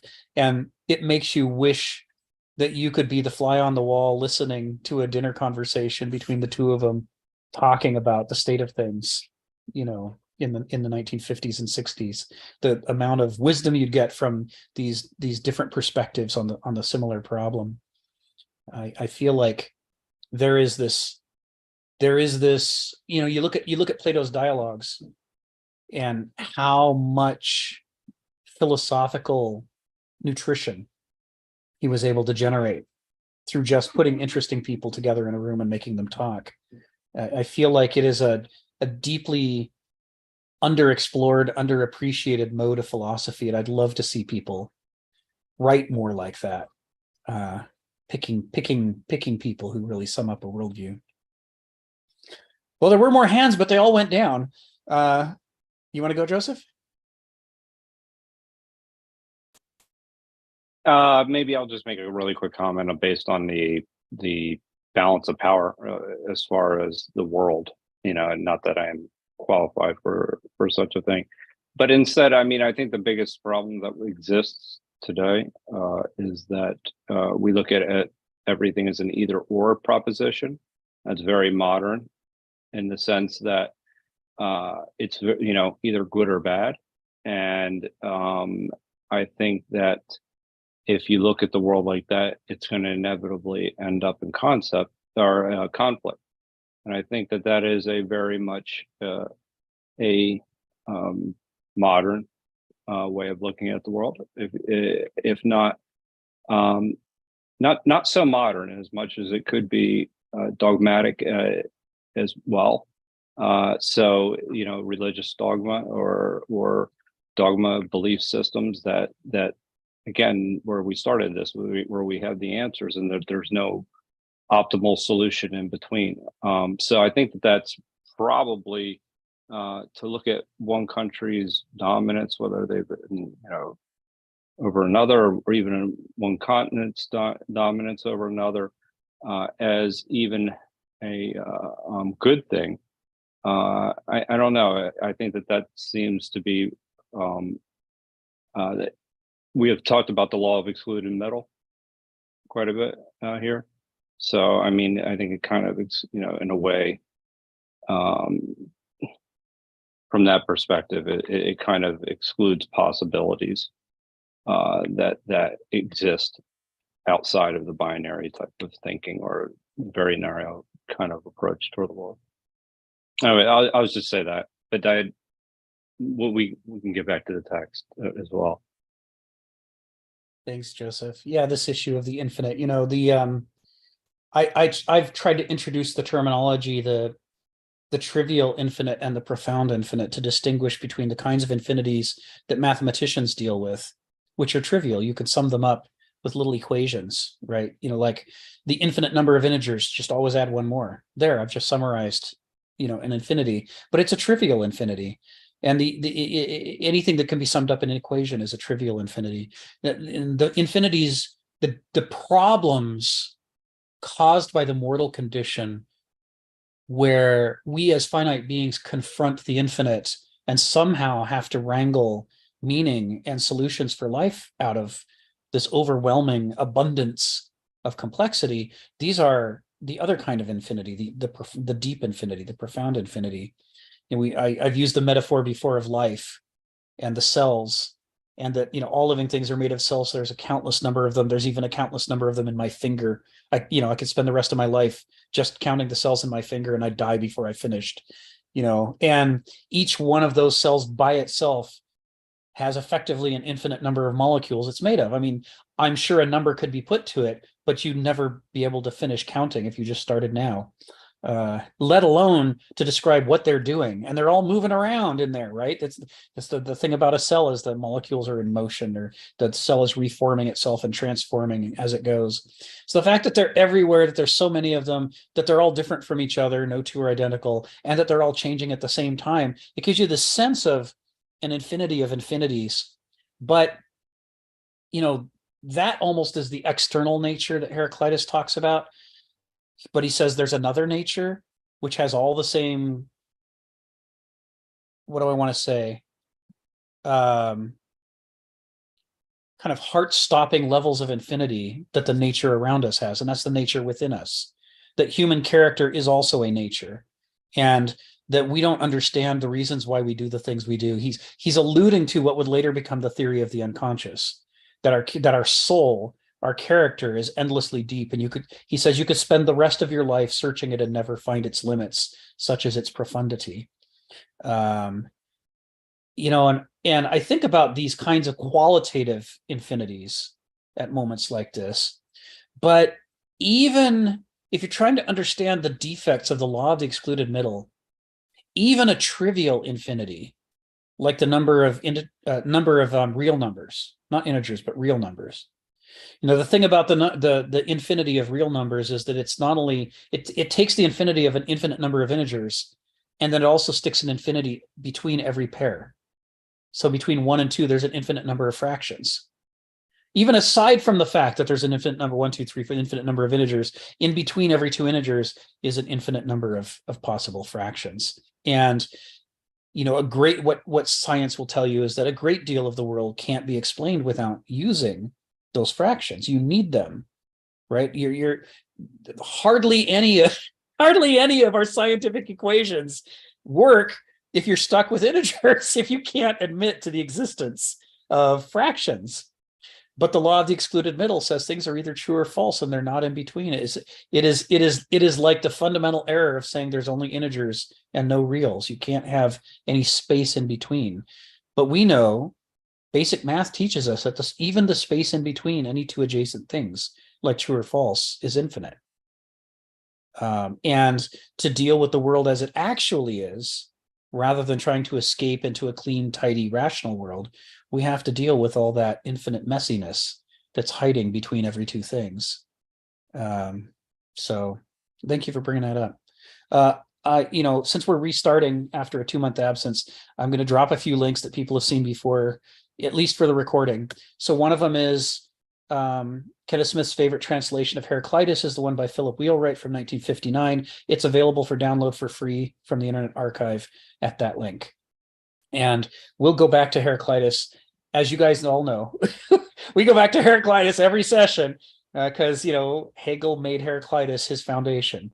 Every single precept of Heraclitus is a building block for an entire area of philosophy within Hegel. And Kenneth Smith talks Heraclitus a lot. I almost think in Heraclitean terms. I've spent so much time with it. Sharon, go ahead. You got your hand up. Two things you said triggered thoughts in my mind. You were just talking about the cell. There's a good book that's just come out called The Song of the Cell by Siddhartha Mukherjee. And he was the guy who did the PBS documentary on cancer, The Emperor of All Maladies, which was absolutely excellent. And this book just won the book prize, The Cell, at Chautauqua for the summer. So he's going to go there and talk on this book. So you're talking about the varying, I haven't read it yet. I've just read the previews, and it really is very granular about the life of the cell in the human body.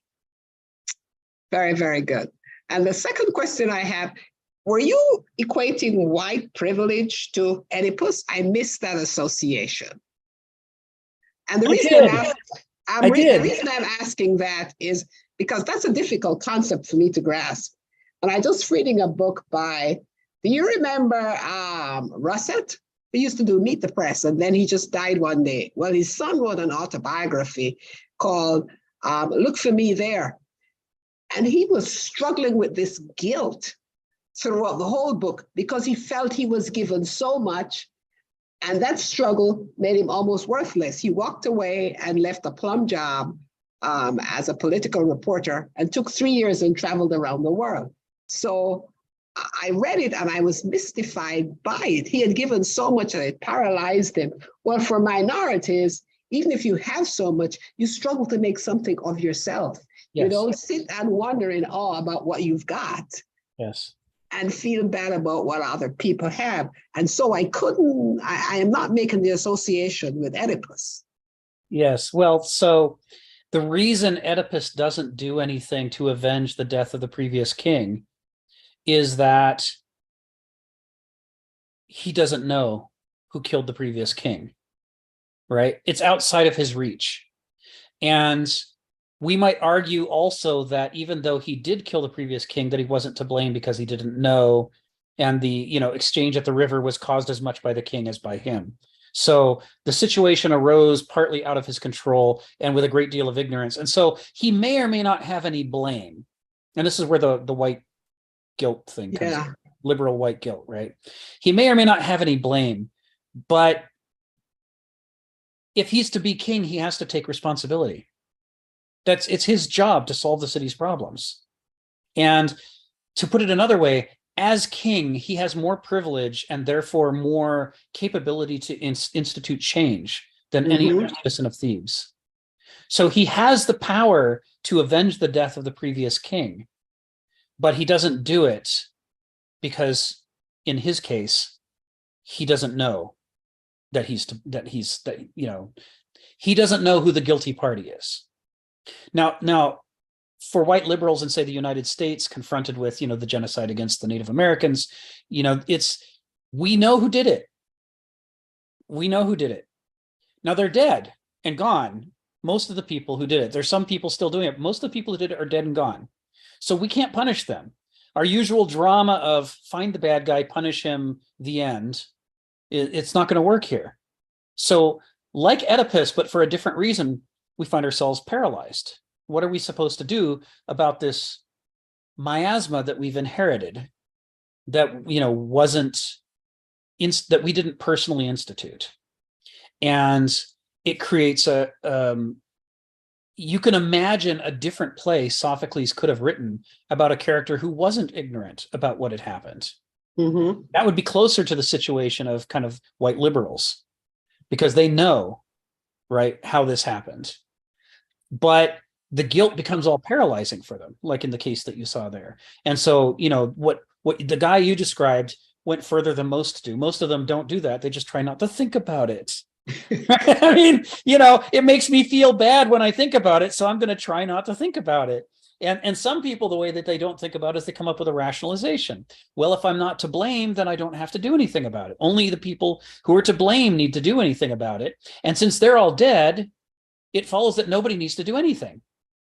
And we can just enjoy the status quo as it is, because, we weren't the ones who enslaved. We aren't the ones who are poor now. We can just, we aren't driven by our current circumstances that are intolerable to make us have to do something. We inherited the wealth that was built on the backs of millions of Black people. And, we got the advantage of the GI Bill, which was given to white soldiers, but not to Black soldiers. And, all of these other things. So it's very easy for white liberal Americans to rationalize inactivity. Maybe some hand-wringing, dutiful hand-wringing whenever the subject is brought up, but then to not actually work to make any change. Because after all, I'm not to blame. If I'm not to blame, then I don't have to do anything. But the lesson of Oedipus and the play is, blame is not the only consideration. The other consideration is, do you have a miasma of injustice And if you do, somebody needs to take responsibility regardless of who's to blame. And the person who should take responsibility is the one who has the most power to effect change, right? The king. The king is in the king of Thebes is in the position to effect change compared to his ordinary citizens. Of course, he's stuck until he learns what happened, right? Until he knows what the issue is. And one could argue about whether or not plucking out his eyes was quite the right answer. But, in fact, after he does those things and leaves the city, the miasma is cleared. The plague ends. Thebes recovers. The lesson of the plague. As a philosophical point, the responsibility that you're talking about is going forward. Yes. Yes. Because you cannot change the past. So to be paralyzed in the present is non-productive. Yes, exactly. Exactly. Yeah, that's how Oedipus applies here, right? The issue of blame, we could argue until the cows come home whether or not he was to blame, but it doesn't do us any good for taking responsibility for the future. That's right. Right. So, this short circuits most of the political discussions in the United States about race that on the part of white people. So they either fall into the I feel guilty and I don't know what to do about it, so I'll just wring my hands and try not to think about it crowd, which is the quote liberal side of the United States, or the conservative side of the United States is, I didn't do it, so fuck you. From the skin I'm in, it looks like it's nuts to me. Right. And neither of these are the two options we're giving in the United States. I mean, I assume other countries, have that typically don't get stuck into the law of the excluded middle the way US politics do, that they have a more interesting range of variations of reactions to past crimes of their nations in their early history. But in the US, we're pretty much stuck with these two unappealing choices, neither of which involves anybody taking responsibility for moving ahead. And thus the miasma perpetuates and we're stuck with all of the consequences, the downstream consequences. Interesting. Right up until we decide that we want to be mature adults and take responsibility regardless of who's to blame and actually try to make things better. It's so much simpler a discussion without the question of blame. If it becomes a question of responsibility, who has the capacity to make change? They should take responsibility and make change. Exactly. And that's going forward. So if you're wealthy, and the wealthier you are, and the more opportunity you have, right? That's what your ambition should be. How could we make change? You're never going to right the wrongs of the past. That's done. Yeah. But you can certainly help the people going forward. And that's why I found this whole concept of white guilt. It wasn't fascinating. It was just odd. Yeah. It gets interesting when you diagnose it as a mechanism of justifying passivity. Yes. Oh, I would make things better, but I just feel too guilty. I don't know what to do. And it's also confusing. Yes. And this is all in Oedipus. This issue of infinite scale, divine, sacred scale problems, things that are outside of the normal consciousness of a finite mortal being. We might think that it's unfair that a mortal should be confronted with infinite scale problems, but that's the human condition. We're always going to be some of our problems will be mortal scale, and yay, we can those are easy to solve. But a lot of our problems are going to have these infinite scales to them, and we can't just throw up our hands and say it's too hard, so I'm just not going to do anything, because then we're stuck. Then we're paralyzed. Anyway. Yes.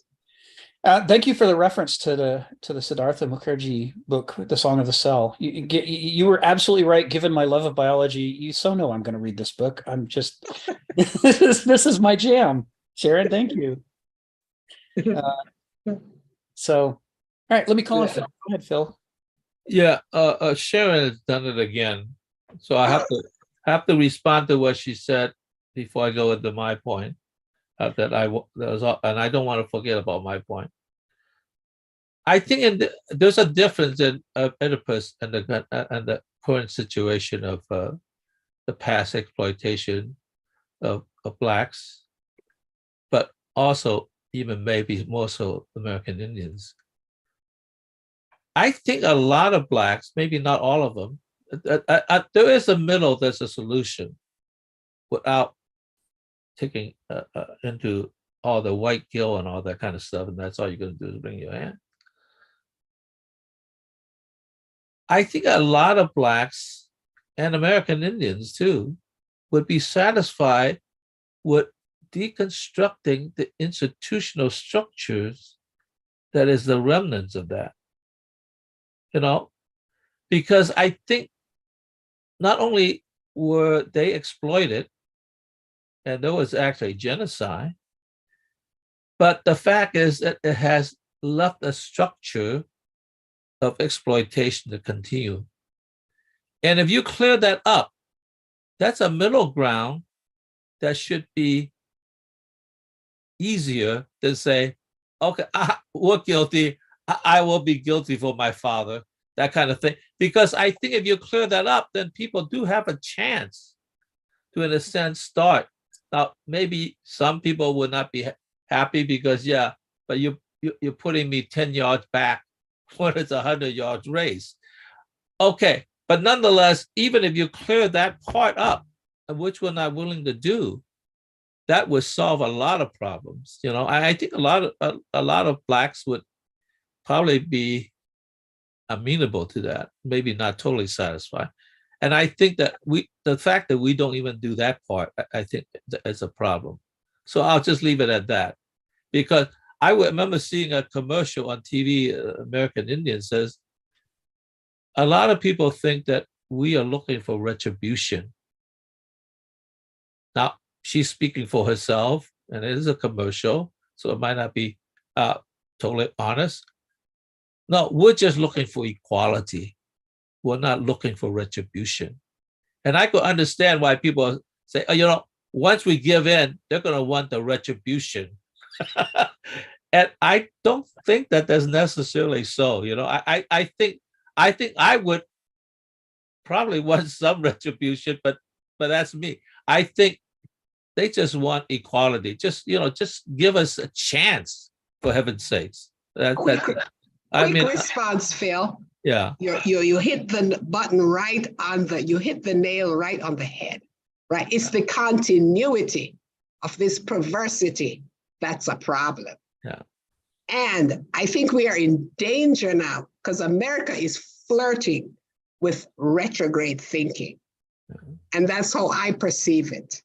But it's the continuity that's the problem. That's why the hand wringing and the paralysis is a mystery to me. I don't get it. Let's do something.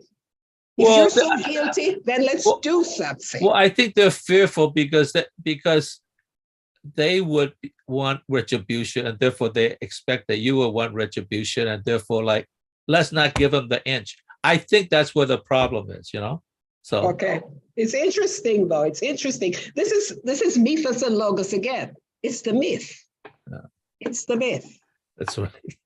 Okay, let me get to my point. The point that's why I don't want to forget about it. I think a lot of the warning about, particularly between the relationship between the finite and the infinite, is that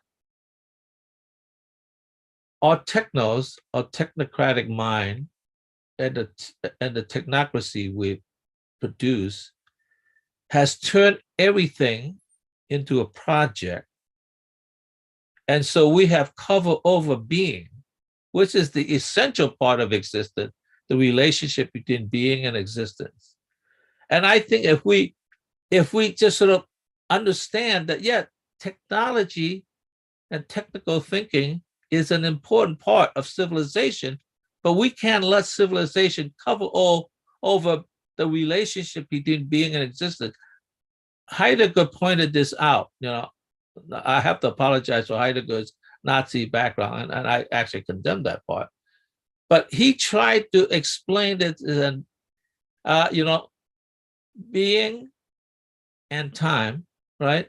But that was a precursor, because that was to set up the stage between Dasein and being. Okay, never really quite explained what being was. I don't think anybody could really explain it. But he intended to write the second part, which is about being itself, right? But he needed to set up the Dasein because that relationship is so important. In other words, Dasein being human beings. And so I think that what what Nietzsche was afraid of is that not that God is dead. We have cover over and we're trying to kill being itself, which is absolutely necessary for existence, right? And so therefore, the God metaphor is the metaphor for something about being itself, if God is being whatever. So I think that's very, very important. I think that we cannot forget about that part. What is our relationship to our existence? That's beyond just a technical existence that technology has provided for us. And we're so trapped into that we cannot think of anything else, And I often use that this little statistic that was interesting. The second thing that Americans are now I'm talking about, apparently they took a survey that they fear the most. The first is they fear public speaking. so that's interesting. Without any clothes on, right? Isn't that how the nightmare goes? Yeah. The second thing is that they fear running out of money before they die. Because money is God, right? Oh God, please don't leave us until we die at least. They don't fear death as much as running out of money. That is the God of a capitalist society. Quite often, I almost feel that way quite often. So I have to constantly negate myself and I'll remind myself, no, it's not about money, it's about life. It's about living, right? So I think that so much of the technocratic society has impinged upon us that we think money is being itself because we exist in that whole circle that, in a sense, we live in a cage, a capitalist cage, and I remember thinking, I took this from the Black poet, I know why the cage bird sings, because it can no longer fly. And singing is the only calling back to what the possibilities might be. We are cage birds. So I'll just leave it at that, Phil. That's a banned book now. Oh, that's terrible. That's terrible. Toni Morrison, that's a banned book. In Florida, that's a banned book. No, that's Maya Angelou. Maya Angelou. Sorry. Wrong one. It is Maya Angelou. Thank you, Geneva. But it's banned where I live. Yeah. I'm working on putting together the 5th edition for a programming language called M, which is used in medicine and banking. And it's a standard that specifies how the language is going to behave, and then companies implement it, and then we program using their implementations. And in writing this, one of the changes we're making is we're putting examples in the text. There's a text manipulation language because so much medical information is text-based, right? Then the doctors saying what they found, the values of the vital statistics, and so on. So we have to give examples of manipulation of text, and most technical documents, if they say, well, here's a function that will let you find the first word or the first piece of a record, they use examples like XYZ, ABC, 1, 2, 3. They're sort of mind-numbingly artificial and boring. And I saw a couple months ago that an early version of this language from the 1960s, a woman had written a user manual for it, and all her examples were poetry. Because she was trying to show off that was the very first language in our lineage in which text was a first class. It wasn't just math. Text was a first class citizen, and you could really. And so she wanted to show off. Before this, all you could do is calculate things with numbers. But now, look at Shakespeare. It's Cervantes. All the highest achievements of civilization are now things that you can, study with your programming language. Isn't that great? And I read that manual, and it changed my mind. I'm like, oh God, all my examples are going to have to be poetry now. I mean, it's the year 2023. I got to live up to this woman from the 60s, and the classiness she brought, to her definition of this programming language. And so then I thought, well, if I'm going to do poetry, it better be the good stuff. So I've been spending the last few months while I've been sick reading poetry. And Maya Angelou's The Cage Bird Sings is one of the poems that I use as one of my examples, along with many others, quoting from speeches by Martin Luther King. It's just, just packing it full of things so that, they're really interesting examples if people are like, trying to understand what these functions do, but also just to get people thinking about poetry again, trying to make it part of the normal culture that we engage with, that we don't treat poetry like philosophy as something irrelevant to the modern world, that we treat it as something that's humane and matters and that we should all be thinking about. So I've read more Maya Angelou in the past few months than in the previous year or two, and it's making me really happy. Langston Hughes was another one that I got in there because, oh my goodness, he's good at what he does. Strikes the heart. Stephen, go ahead. What do you got in your mind? Oh, I was just going to bring up Nietzsche's issue now. Either Nietzsche was a crazy coot and we can ignore him, or he was on the ball. Now, I have heard this claimed about Nietzsche. Steiner claimed it. I think probably Jung did as well. As he had great sensitivity to what was happening. But his answers sometimes were screwball. But he was seeing stuff that other people couldn't see. Now, he claimed that, this God is dead is quite significant, hugely significant. The crowd saying, yeah, so what? And Nietzsche's saying, no, it's not so what. It doesn't work that way. Now, he's saying from his date, you've got 2 or 3 centuries to work something out, or you're going to face nihilism. You better find some mental tools to deal with it, because it's going to be something far beyond what you imagine. And it seems one of Nietzsche's mental tools was how to put in a paragraph what other people were taking books to express, because he's saying you can't take too much time thinking now. You don't have that much time left. Okay, if he's a crazy coot, we don't have to worry. If he was actually seeing something that's real, then you've got a lot to worry about.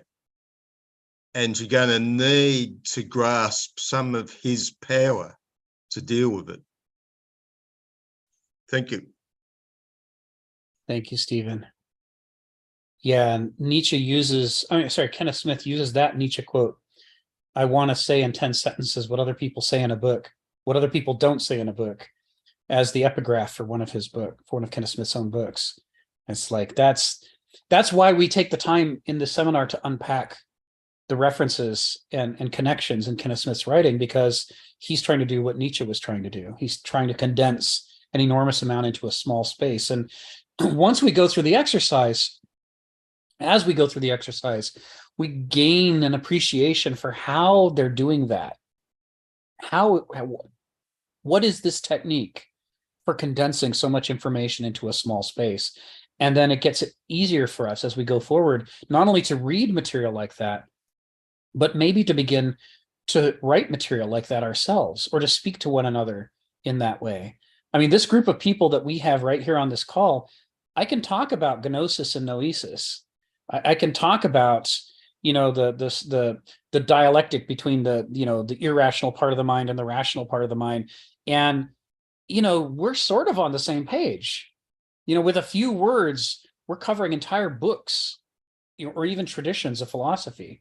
And so we're starting to do some of what Nietzsche's talking about, that we're developing the vocabulary that makes it possible to say things more quickly.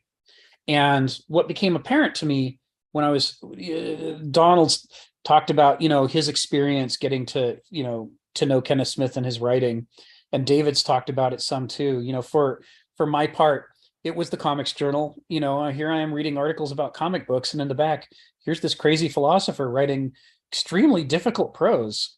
about philosophy, and I'm trying to understand what he's talking about, and it's occurring to me that I think I'm a smart guy.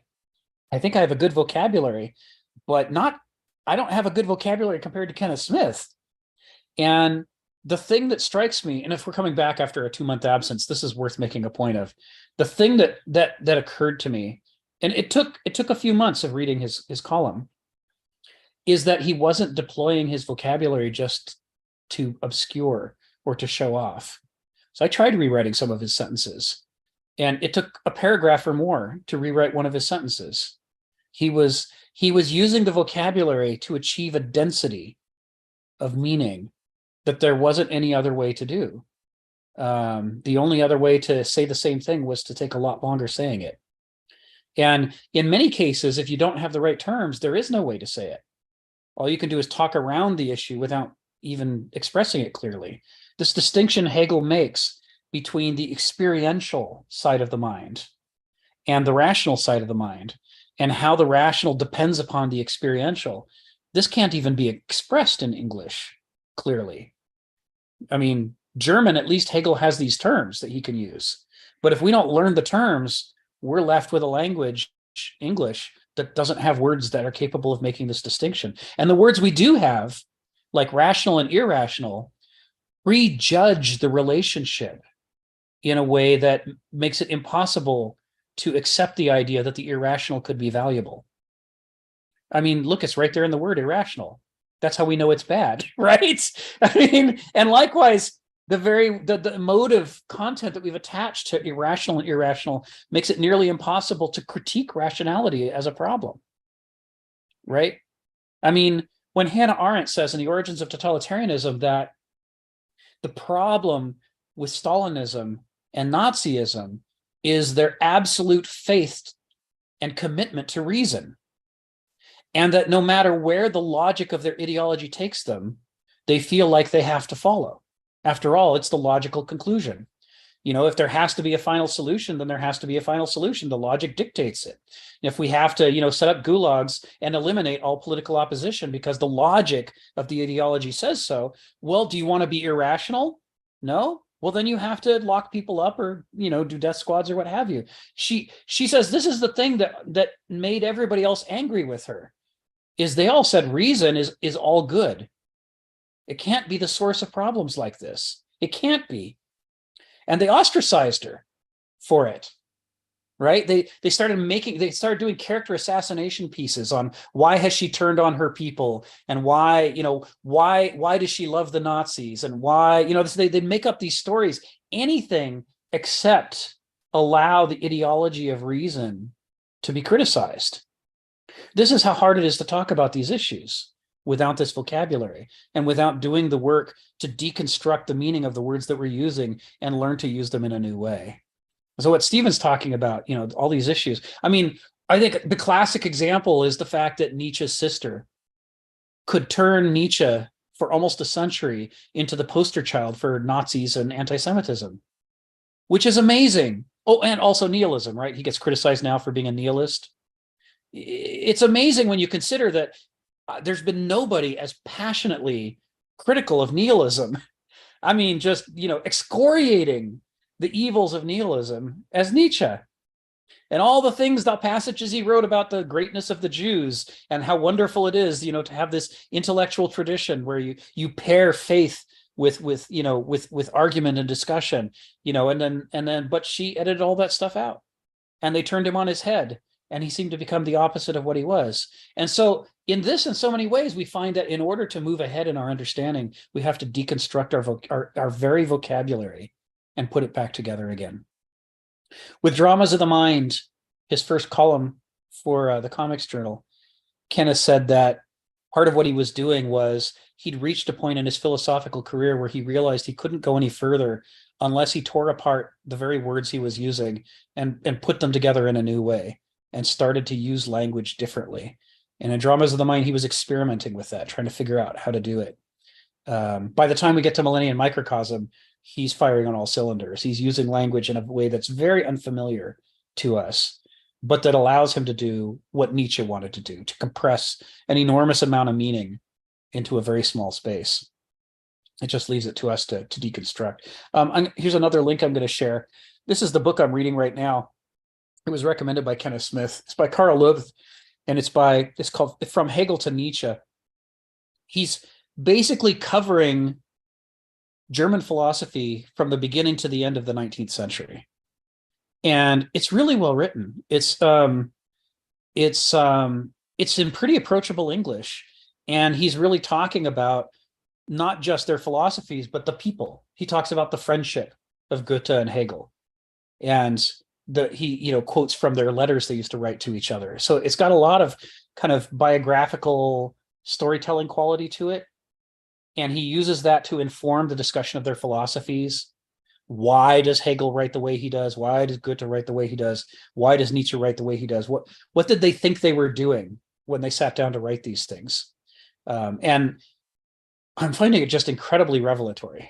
So you guys might like it too. That's the Internet Archive. So, you can rent the book for an hour at a time, and you can renew as many times as you need to, and just read it online there. I've got a copy, but I can't figure out where I got it. I'll keep looking. Maybe next time I could give you guys a link to where I picked it up. But we're going to be talking about Hegel, of course. We're going to be talking about Nietzsche. Lots of guys here, and Levitt's take on them is quite interesting. And I know it was formative for Kenneth Smith. He loves this book. Joseph, go ahead. What's on your mind? I'm just going to say really briefly, I think it's, I was actually just talking to somebody last night about how whatever you're studying, you should try and rewrite it in your own words. And there's an importance to that.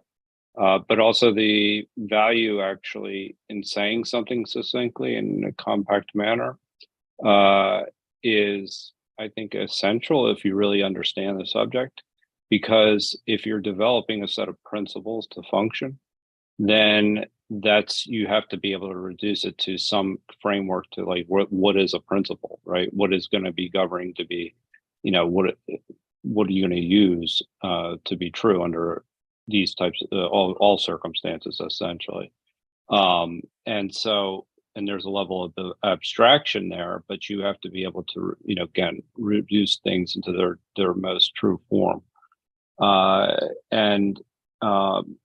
When we talked about it earlier, how even if we're thinking about things from an optical illusion and cognitive illusion, like how Kenneth, I don't know if you remember the slides that you shared with us a couple of years back with, the gnosis and noesis and how they all related to one another. Kenneth actually essentially provides words around that. And that's a very helpful tool that I need to find, because I did write those down. But it's stating those ideas simply, and then putting them into a few paragraphs and unpacking those paragraphs is essentially is one of the more, I think, fruitful exercises that we can do, because it allows us to arrive at our own conclusions as to what we think is the best approach for tackling some of the issues that we're discussing. Yeah. So I think that's essential. I mean, because it allows you to get to principles. So anyway, I'm with you on that, Joseph. Yeah, and I'm making a new set of slides. I've been going back to Hegel and Heraclitus and working on translating parts of them in a way that preserves the original Greek and German terms. I'm trying to find what their key terms are that they use, when they use them consistently and when they shift. And it's, if you're a nerd the way I am, it's a very interesting work to see when does Heraclitus use gnosis and when does he use some other term when I'm not expecting it. Sometimes when I least expect it, he'll say sophrosune or episteme. And I'm wanting to build a new set of slides that takes these kinds of things into account. I spent some time in the philosophy of Geist I've downloaded now the entire text in German as well as English, and I'm kind of building some tables, looking at his use of terminology. And what I see is that although he uses the term Begriff in the way that we've been using it in these classes very consistently, he frequently doesn't use a term corresponding to Verstand. He has exactly one chapter called Verstand where he breaks it down, but he's got a whole section on what he calls the objective mind, and he doesn't use Verstand through most of it. So I'm going to see if there's another term that he uses more consistently, or maybe he just never got consistent in his use of a term for the rational, logical side of the mind. I don't know. He does use Vernunft. That's all over the place in the third section. But so I want to make sure that the slides I give you are more grounded in the actual text than just in what I was taught about the text. And then I'll share those. It may take me a little bit to get them put together, but I like the exercise of what you said, trying to re-express what somebody told you using other words for the reason that you said. It really challenges you to stop skimming.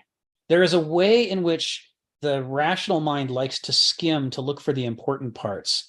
And when you're dealing with somebody like Nietzsche or Kenneth Smith or Hegel or Heraclitus, who's an essentialist who really boils the text down as far as they can, it's often not safe to do that. So when I go through the process of trying to rewrite them in a different way, I often discover things I'd overlooked. I mean, I think it was about 8 months ago in here, I came into one of these classes and I was all excited, jumping up and down, because I'd finally noticed after 20 years, the part where Heraclitus talks about the nature around us, but also the nature within us. It was the first moment that I noticed that he was saying the logos applies to both of them. Character applies to both of them. The word nature applies to both, that they're both binding on us. We're kind of caught between two infinities. And I'd been reading the same quote for 20 years and always skimmed past the part and within us. But when I had to actually express it in other words, I got to that phrase and realized, oh my God, I've been overlooking half of the picture of what this fragment was supposed to be about. So I'm with you, Joseph. I really like doing this. I can tell you that playing with language is got to be a core part of philosophy, because part of what you got to be able to do is coin terms, coin phrases. You got to find how to express the things that we previously haven't expressed well. And that's, part of how we bring it within our consciousness more. And then bring it within the realm of things that we can communicate about more clearly. Phil, and then I think we're going to wrap up after that.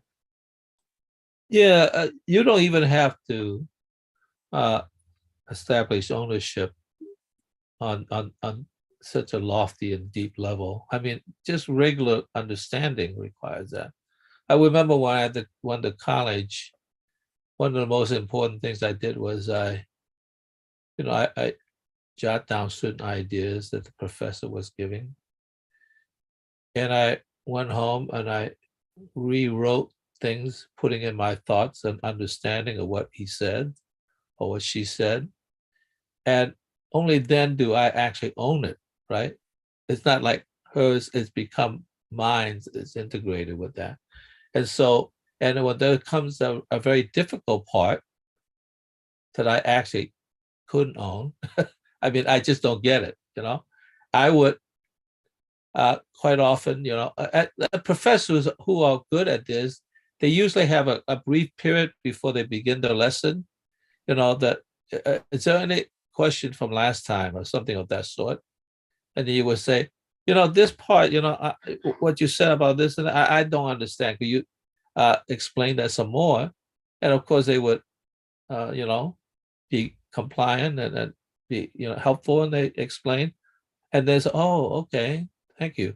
And I think that the fact that the professors would make that room to let you integrate it, I think it's a very important part. So it's about ownership in a way. I mean, not ownership in an exclusionary way, but own it that's inside you, rather than just like, oh, you heard this thing and you don't know what that is. And I think that's what allowed me to, as I go further and further, be able to think on my own, because that stuff is now inside me in some sense. So that's it. Yeah. So, You know, or a related way to put it is that your sense of who you are and what's important to you dilates to encompass that thing now that you've processed it through yourself. It's you know you know it becomes a part of you. yeah, no, I mean, now that you brought that, it really almost bring in that dimension of the distributed self, and the other has entered unto you, right? I mean, Yes. like they own you as much as you own them in effect. Exactly. Yeah, Exactly. that's a very important part as well. Thanks. So with this, we'll wrap up. And I had a good time. I certainly loved spending time with you guys. I missed you a bunch, and I'm looking forward to doing this again next week. Please give my regards to your wife. I will. And I wish her a speedy recovery. And I don't know where on the journey she is, but it's a journey. Yeah.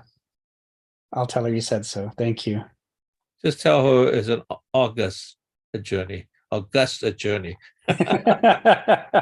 That's right. Have a great week, everyone. Well, she has Rick, so she'll be fine. Bye. Yes. Okay. Bye-bye. Bye-bye. Bye, everyone.